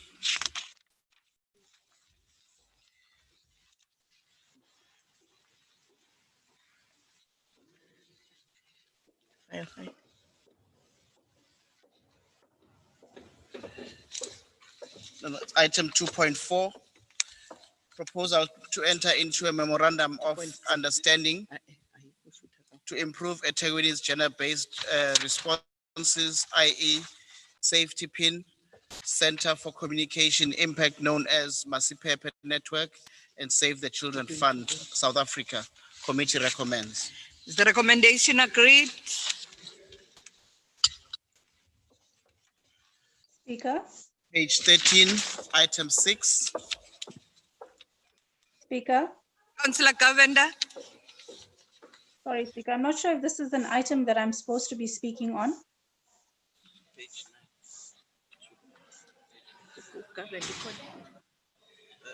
Which page is it?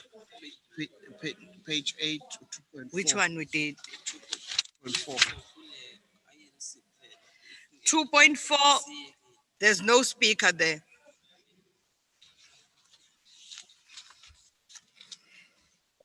proposal to enter into a memorandum of understanding. Madam Speaker, NGOs. Who's speaking? Mapena, Madam Speaker. Yebo, Councillor Mapen. Item 9 ubalulekile Madam Speaker. Item 3 ku page 9 ngibona ngathi simjumpile. So buya kulawo siwashilo. Angithi zobuya kwamanye, these are the items that we identified. I thought that is a priority, Madam Mayor. No man sibonile kusele into amabhasi enzani. Priority nale in case ingayiqedi. Then we as a council we have a decision on yona. Item, no, when we finish these items that are here, I said I'll allow you to say this item was important. We'll note that and come back to it. Before we start with the other items. Councillor Nkosi. Madam Speaker. Yes. I'm tempted to support Councillor Mapena because when we took a decision to reprioritize these items, we were guiding against the problem that we might face in case the system fails us. Maybe I must say that it is important that we include this one, Madam Speaker. No, I agree with you, Councillor Nkosi. But what I'm saying, let's deal with the items that are already identified here. And then you can then tell us which other items are we missing that are very important, like this one, number 9. We're going to deal with it immediately we finish with the list here. I'm agreeing with both of you. Okay. It's Page 13. Item 6. 2-month extension in complying with the MFMA statutory deadlines. Committee recommends. It's for noting. Is the recommendation agreed? Noted. Yes. Page 15, item 9. Request to authorize strategic partnership investment for virtual destination promotional campaign and leveraging with event organizer. Committee recommends. The recommendation agreed. Item 16. There's a hand. There's no speaker here. Whose hand is up? Councillor Graham. Speaker, we're voting against item 9 on page 15. Item 9 on page 15, the DA is voting. Who else is voting against? Councillor Mthethwa.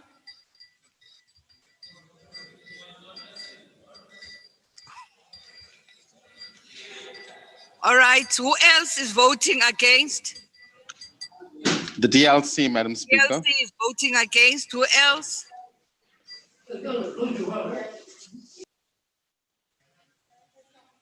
Councillor Esop is voting against. Yes, Madam Speaker. Who else?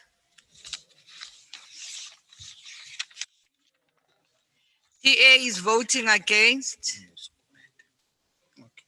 Who else? The recommendation is carried. Let's continue.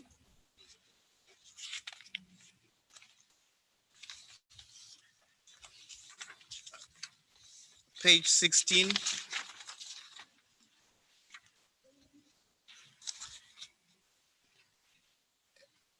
Item 11.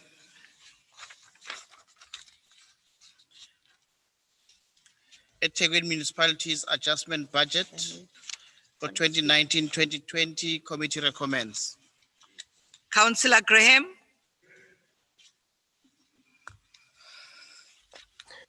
Thank you, Speaker.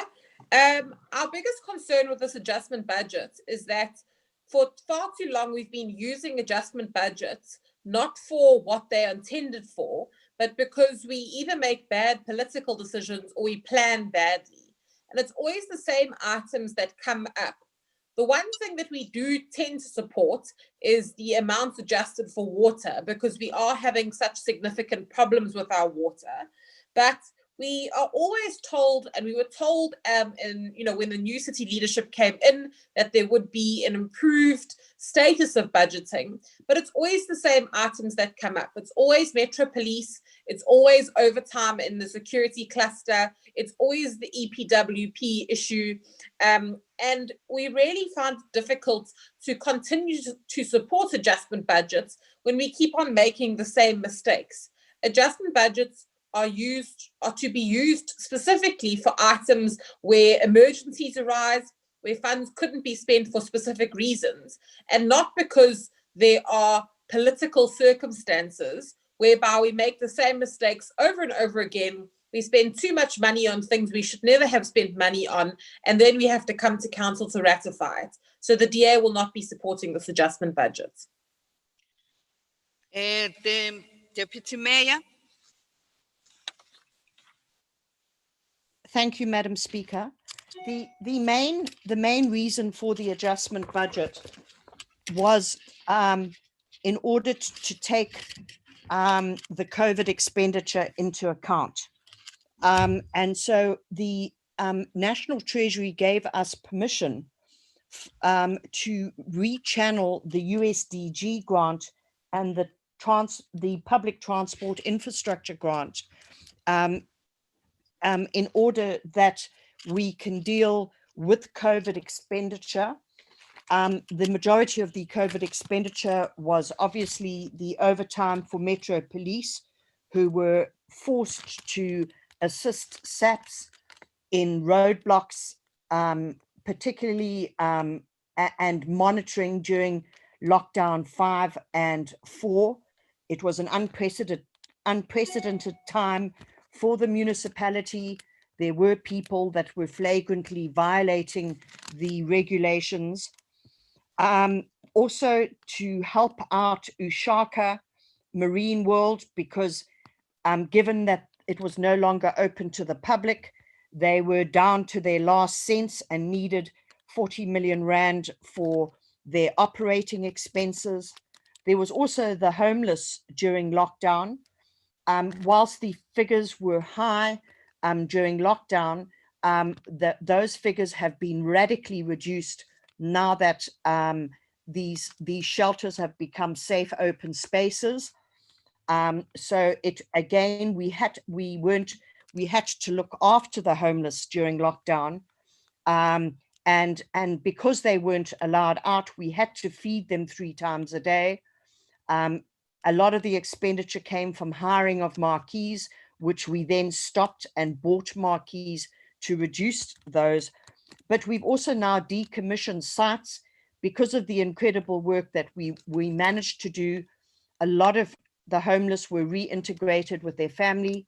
A record 260 people, the biggest drug withdrawal program in the country, and acclaimed nationally, where people that had been on heroin or heroin-related drugs came clean. And that is continuing. We are still doing that incredible work where it's not just for the homeless, but for destitute people or people that cannot pay for hospitalization. The other big expenditure item was the food parcels, because as we know, during lockdown 4 and 5, where people couldn't go to work, that people literally had no money. It became more obvious during level 4, when they never got their salaries. And then in the other major item expenditure was water. You can't say to people you need to wash your hands. Is that a point of order? DM, there's a point of order here. Sorry, Madam Speaker. Councillor Mtian.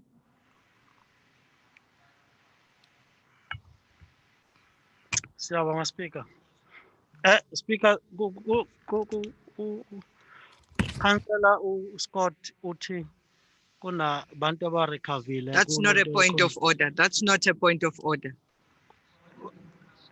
Continue, Deputy Mayor. Laba bantu abahleli lapha ngaphandle abaganga bona bazothatha nini? Councillor Mtiane, that's not a point of order. Please, and unmute him. Let's continue, Bazothathwa Deputy nibona Mayor. speaker labo bahleli ngapha ngaphandle kwakhe nga. Continue, Deputy Mayor. Unmute the Deputy Mayor. Thank you. Thank you, Madam Speaker. So the other major expenditure that we had to incur in terms of the adjustment, sorry, I can't stop my phone from ringing through my computer because I'm connected to Apple. The adjustment budget, you know, the other main issue for our adjustment was also for water, and we knew that we desperately needed to get water out to the people. So the adjustment has been passed. It was just it had to be passed within the statutory time frame. We've made sure that we focused on projects that that actually could be done during this time where people needed the most. So it was all about essential service delivery, and I want to thank all departments and Treasury for the incredibly hard work that they've done to get this adjustment budget in place. You know, it has been a fluid situation. We're dealing with a pandemic, which is an unknown crisis for us. But I really applaud the municipality for standing up and dealing with these matters. I also want to make it very clear, because I'm sure this is going to come up with a COVID expenditure as well, is that the leading ANC party have asked for an independent audit on all COVID expenditure. This call came from the mayor, and every single item that was expended during COVID will be subjected to a rigorous internal investigation process. Anybody who has broken the law will come down on them. We make that statement without fear or favor. And we are sticking by that. We decided that right from the beginning, and already this matter is before the internal audit unit, and we are in EXCO waiting for the report to come to EXCO on the outcome of the internal audit report. But it was a tough time. You all know that. We've been through a very tough period. It's not over yet. We can only pray to God that we don't get a second wave, and we can only do our best to save our people and our officials who are in the front line. Anyway, so that is the justification for the adjustments budget, and it needed to be approved. So I thank you very much, Madam Speaker, I apologize. Thank you very much, Deputy Mayor.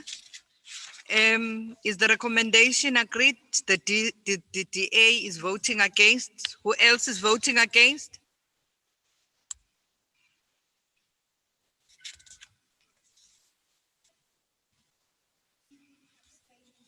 TA is abstaining.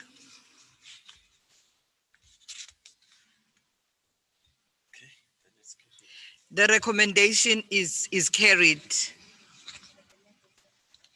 Councillor Kumete, your hand is up. Madam Speaker, can Yes. you know, talking, can I please confirm we on item 10, eh? Item 11. Oh, okay.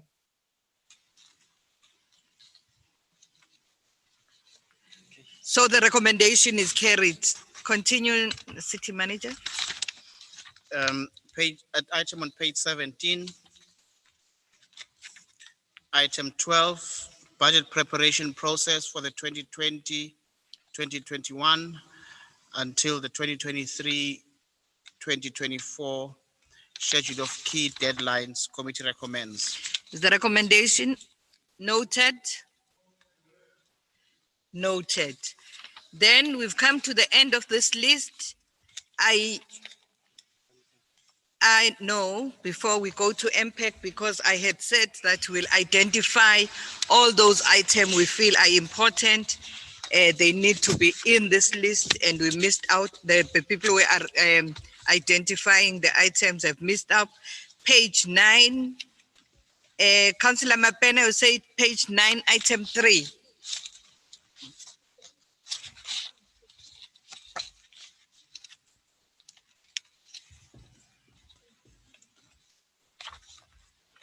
Page 9, item 3. The supplementary agenda. In the supplementary agenda. Yeah, it's item 3 on page 9.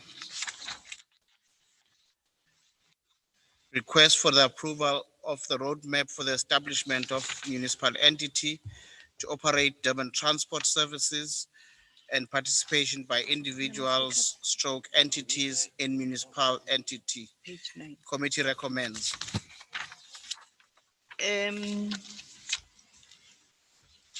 The Councillor Graham. Thank you, Speaker. This is now the third time in 4 years that we've been asked to consider an item around Durban transport and the future of Durban transport. A decision was taken in 2016 that the municipality would take back the buses and run the service as an internal service, which was supported unanimously by the council and also by the drivers of Durban transport, who we all know today have been very unhappy and have blocked large parts of the city over a pay dispute with Transnet and with the city.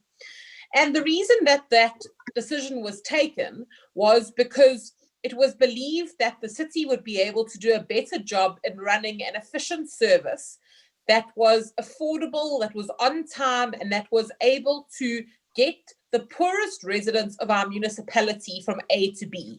This is a subsidized service. It's a service that is relied upon by people who are always in the most vulnerable positions in society. And it is a service that has been problematic for years because people have not been always able to access a reliable service. So despite there being 2 council decisions taken in 2016 and 2018 and ongoing promises of resolutions regarding who owes who what, the Transnet Durban transport system situation has remained as it was. The budget statements of our city now claim that Transnet owes the municipality over 600 million rand. And despite numerous promises stretching back since before I got onto Exco, which was into the beginning of 2018, we were told this was all going to be resolved. We are still no closer to getting to the bottom of that. The resolution that came before Exco, that is what this council item, the roadmap as it were, refers to, expressly and repeatedly mentions Transnet in a way that is very concerning for the Democratic Alliance. It speaks to the fact that Transnet is the only Black African bus-owned, owned bus service operating in the municipality. And then it also very strangely goes on to speak to the fact that all other bus services in the municipality are operated by people of Indian descent. Now, anyone familiar with the history of Durban will know that there has been a legacy of bus companies owned by Indian people that have operated for many, many years, decades, at affordable rates, offering a reliable service to eThekwini people, and many of them operate to this day. The report goes on then to say we must adopt the principle that the majority shareholders in the municipal entity have to be Black African people with experience of running buses. Now, to us, this is expressly problematic. We have got no problem with any decision that seeks to broaden participation in the economy on a genuine basis, that brings in people who are not currently benefiting from what our economy has to offer.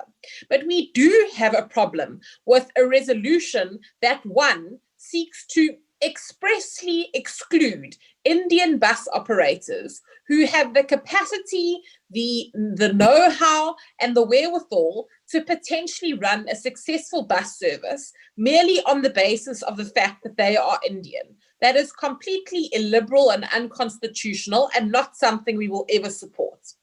The second thing is that this seems specifically set up, despite the claims of the ANC, to be a situation that will simply continue the status quo.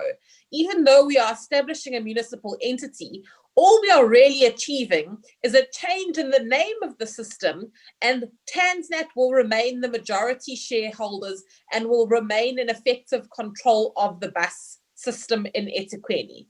This has been going on for 11 years on a month-to-month contract. There is widespread unhappiness amongst eThekwini residents who use the service. There is widespread unhappiness in the municipality because they are allegedly not paying us what they owe us by our own statements. And there is widespread unhappiness amongst the drivers who want to be part of a municipal entity because it would mean far more stable employment and remuneration from them.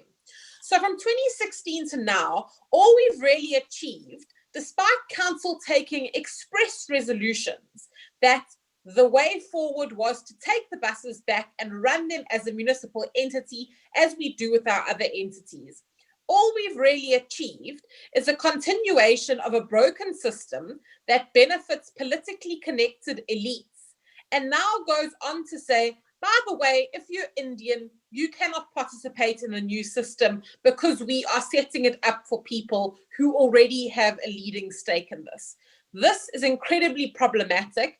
The wool will not be pulled over our eyes that this is progress. It's not a roadmap to progress. It's a continuation of the status quo, and it's a status quo that serves no one but the ANC and those who are connected to them. It doesn't serve the people of the city, it doesn't broaden participation in the economy, and it doesn't give our neediest residents what they want: safe and reliable public transport that gives them access to opportunities and to the economy. And we will certainly vote against it. Your time is up. Thank you. Councillor Collins. Oh, DA, you don't have time.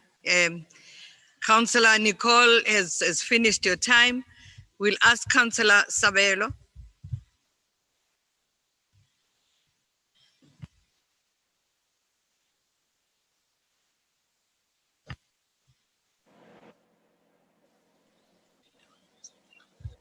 Oh, no.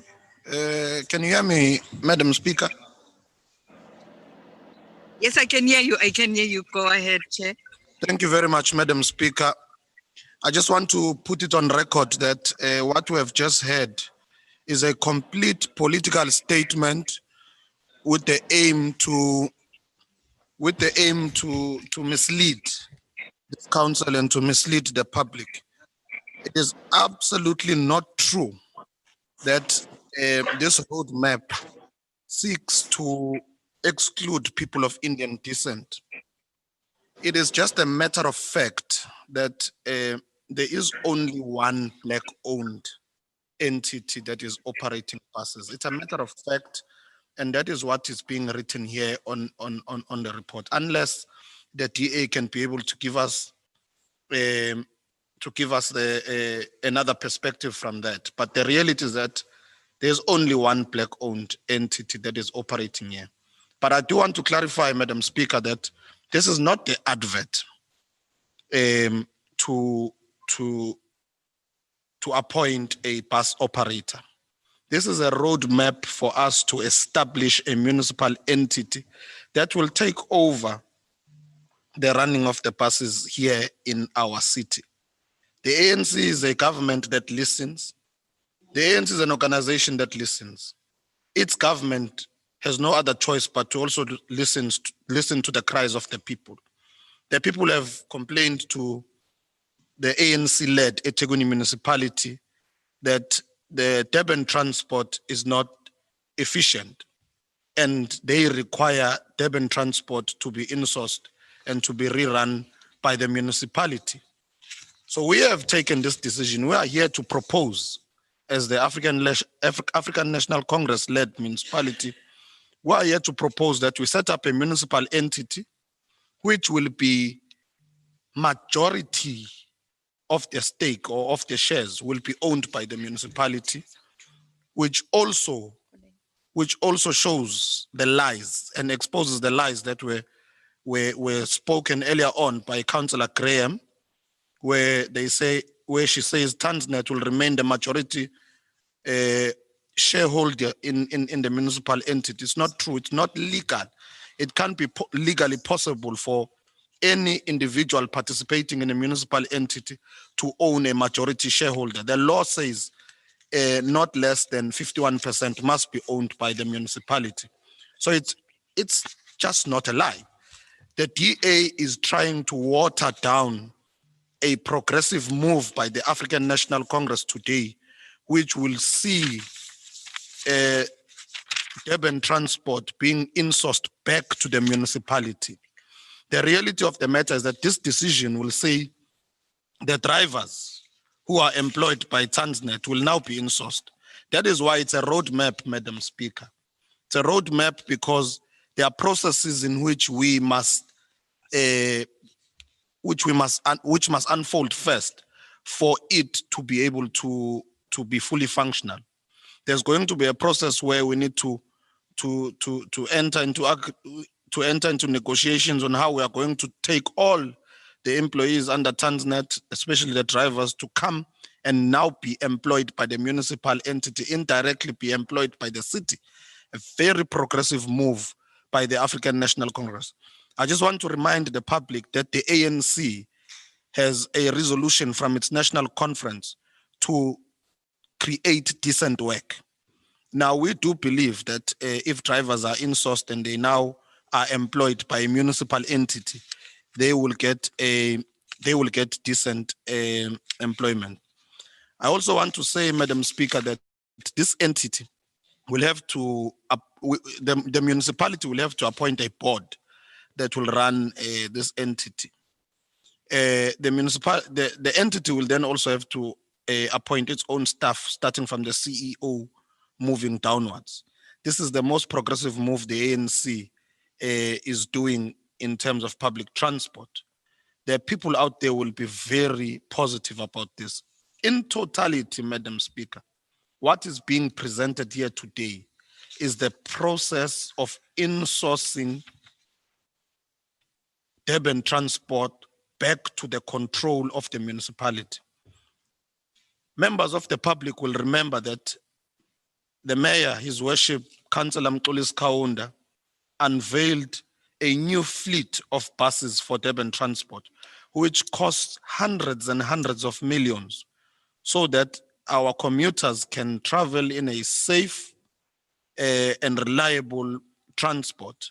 Now, we cannot, as a city, invest so much money in a fleet or in public transport and then turn around and turn a blind eye and not lead that entity. That is why we are saying the city is going to lead 60% of this municipal entity will be in the hands of the municipality, controlled directly by the board, which will be appointed by this municipality, and only 40% will go out to private interests.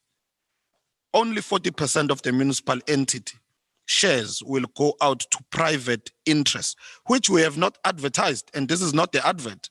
So Councillor Graham must stop lying to the public and saying that this is an advert and we are aiming to appoint Transnet to be an operator. It's not true. So 40% will go out to private entities which may wish to participate.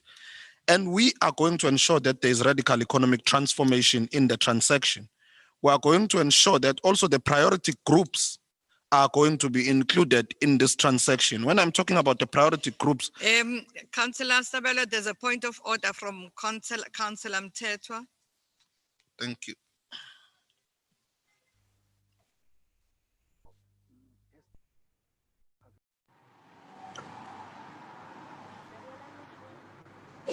Thank you, Madam Speaker. I did raise a point of order long before now, because I felt that Councillor Sabel was misleading the public and this council, because the decision to go the municipal entity route was taken years, way before that 54th Congress that he is talking about. So your resolution has got nothing to do with the municipal entity. This resolution was taken way before that conference that we're talking about. So stop misleading and being politically hollow.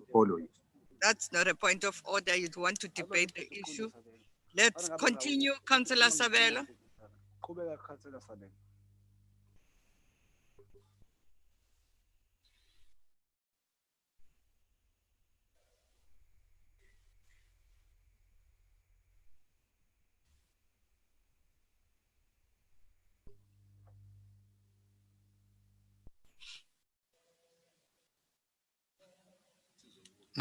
Okay. Yeah, thank you, Madam Speaker. Baba Umthethwa, ngenkulu inhlonipho. Umbutho omkhulu kaKhongolose every 5 years uba neyingqungquthela. Remember that in the 54th conference of the ANC is exactly what you're saying. The 54th. There's been a 53rd, and there's been a 52nd, there's been a 51st, and there's been a 50th. All up until the first conference in 1912. So this resolution you are speaking about is one that was taken at the 53rd conference in Polokwane, in Mangaung, sorry. That's where we took that conference of decent work, ensuring decent work for our people in this country.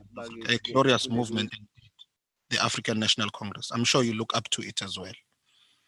I was explaining the issue of radical economic transformation, Honorable Speaker. We are going to ensure that there is radical economic transformation in this transaction. We're also going to ensure that priority groups are also benefiting in this transaction. When I'm speaking about priority groups, I'm referring, Honorable Speaker, to youth, women, people with disabilities, and military veterans who are going to ensure that they participate in this transaction. Lastly, Speaker, I want to explain the rationale about the 60-40. It is the law of this country that if you are going to establish an entity, you will either own it wholly, or you can be able to divide the shares. Now, why the rationale of ensuring that we divide the shares on 60-40 is because if we make the municipal entity to be 100% owned by the municipality, then we are going to lose the subsidy from the National Department of Transport and the Provincial Department of Transport. Remember, Durban Transport relies heavily on a subsidy for it to be able to operate efficiently. So the law says we must be able to the municipality cannot run it alone. If it runs it alone, then it forfeits the subsidy. But if it has other stakeholders, then the subsidy can come in. That is why we have agreed on having a 60-40 split. The ANC is insourcing this service when it's going to make it more reliable for the people. I'm sure as headlines come out tomorrow, the people are going to give this a round of applause that the African National Congress is taking back the buses and they are putting it under the control of the municipality again and making Durban Transport back to its former glory. Thank you very much, Madam Speaker. Thank you very much. Those, the DA is against this recommendation. Who else is against?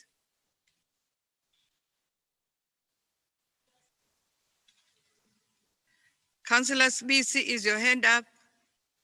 Yes, my hand was up even before Councillor Sabel.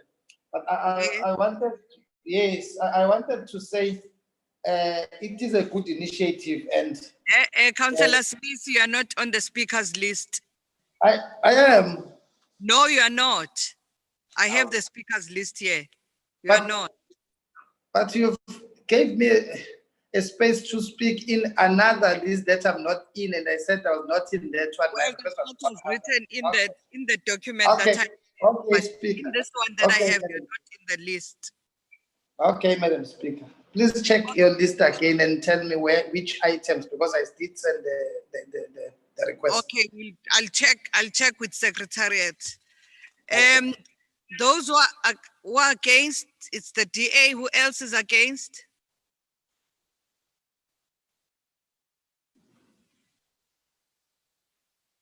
It means the recommendation is carried. Okay, we've identified, there's another item that has been identified. Tian. Tiane, I've recognized you. Councillor Mtian. Senkotli.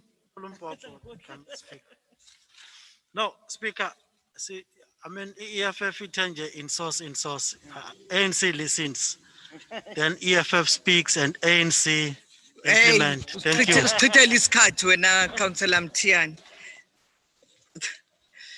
Then there's another item that has been identified in the supplementary agenda, which is page 5, item 1.3.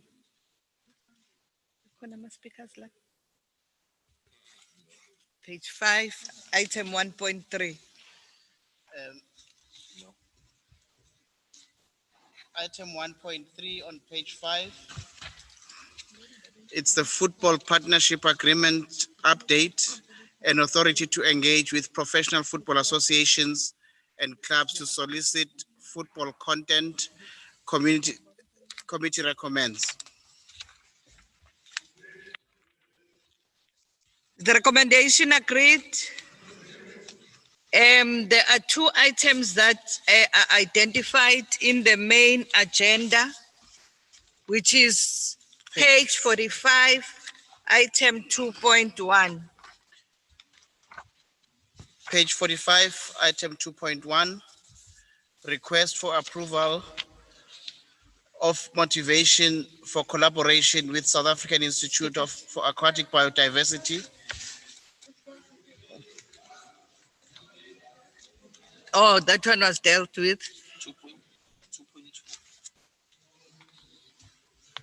Eh? 2.2. Oh, sorry, it's item 2.2. Page 45, 2.2. Yeah, feedback on COVID-19 business recovery engagements with Moses Mabhida Stadium, retail shops, corporate suites, and tenants. Committee recommends. Is the recommendation agreed? Agreed. Page 64 in the main agenda. Page 64 in the main agenda, 1.4. Item 1.4. Request for authority to transfer funds in under B, Sinamova Drive Sewer Reticulation, Ward 107. Committee recommends. Is the recommendation agreed? 64, 1.4. Yes, Uno Maharaj. Councillor Maharaj.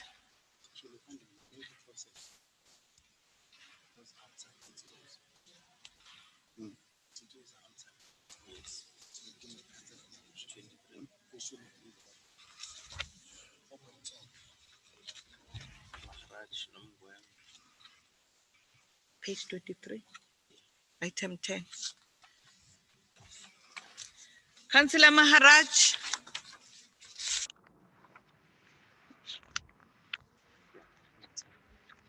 What page? 34.10.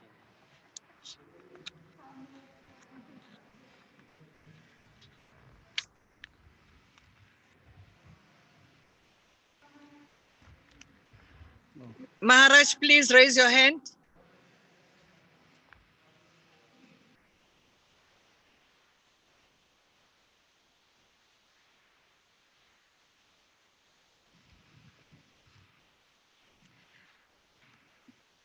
Councillor Maharaj.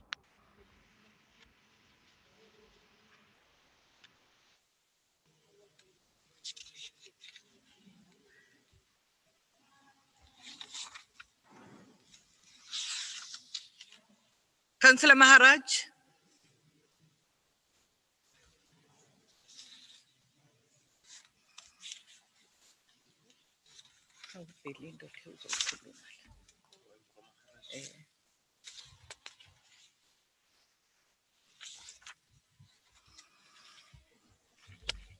Councillor Maharaj.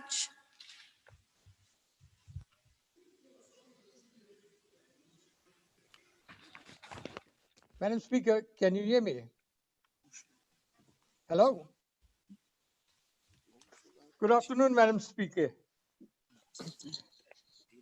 Can I continue? Yes, Councillor Maharaj. Thank you, Madam Speaker. Section 28 of the MA and Part 4 of the Budget Regulations states that councillors can agree to transfer funds, but cannot, I must emphasize, cannot approve the transfer of funds. For example, I can agree to transfer 500,000 from my block sum for some specific item, but do not have the authority to approve it. Thus, the attaching of my name to a letter approving the transfer of funds is what I consider to be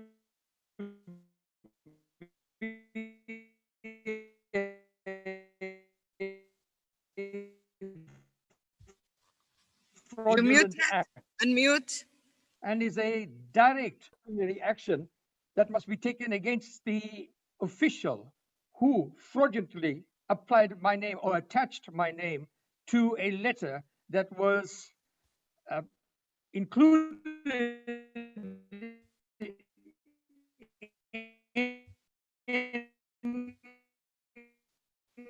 You seem to be having a problem.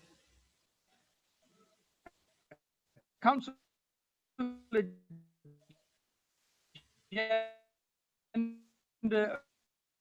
a few months ago.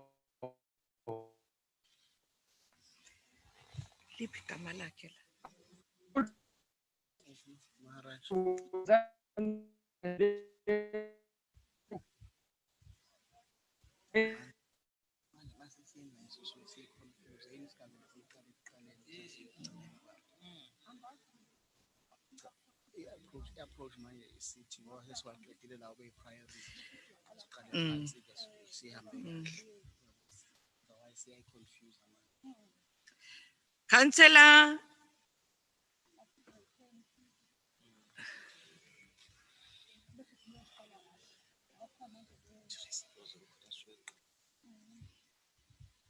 Councillor Maharaj seems to have a problem. Can we have the deputy mayor and we'll check on him? Sorry, Madam Speaker, it was not on this item. It was just an item that I would ask for urgent approval on, but that is only once this item is over. Okay, Councillor Graham. Thanks, Speaker. It seems like Councillor Maharaj is having a signal problem. I won't speak on his behalf, but we didn't intend to vote against the item that he was speaking on. So if we aren't able to reconnect him, can you please just record our dissension? Thank you. Okay. Councillor Mgwengwe.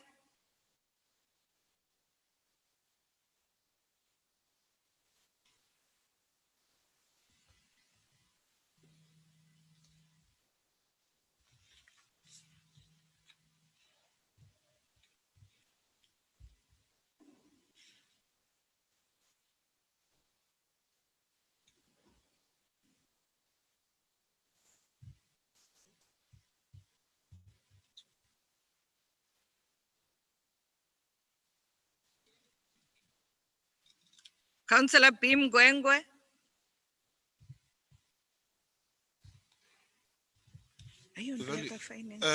Speaker, is Councillor Sabelo? Yes. Thank you, Speaker. I think I heard the councillor speaking earlier on. I just want to clarify, Honorable Speaker. You are not on the speaker's list, Councillor Sabelo. I'm taking Councillor Mgwengwe's time, Honorable Speaker. No. That's not allowed. Let's vote on the item. The ANC supports. Those who are against this recommendation, the DA is against. Who else? Councillor The DLC doesn't support this recommendation, Madam Speaker. Councillor Patrick Pillay. Who else? ACDP is against. Yes, Madam Speaker, ACDP is against. Who else? It means the recommendation is carried. Bye-bye. TA is against as well. The last one in the main agenda is, and then we'll break for lunch and come back for the MPEC and the other agenda items. Page 23, 4.10. Item 4.10, request. Item 4.10, request to authorize the city's funding of community tourism organizations. Committee recommends. Is the recommendation agreed? Agreed. The time now is 2:25. Let's come back at 3 o'clock, reconvene at 3 o'clock. Let's go break for lunch and reconvene at 3.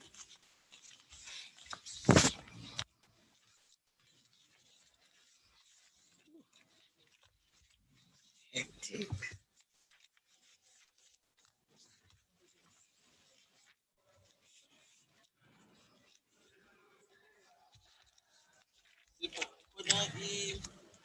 I-affidavit abazoyiletha la ezinto zika-Transnet edingisigujana.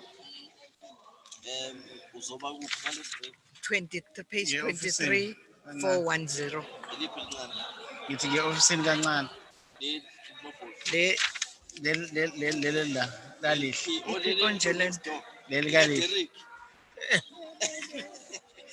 Awunika le. Mina-ke ngilazi kusela nkunzi. Sebhale phi konje? City manager. Bubhale phi konje? Lezi zinto besiza. Item 64, page 64, 1.4.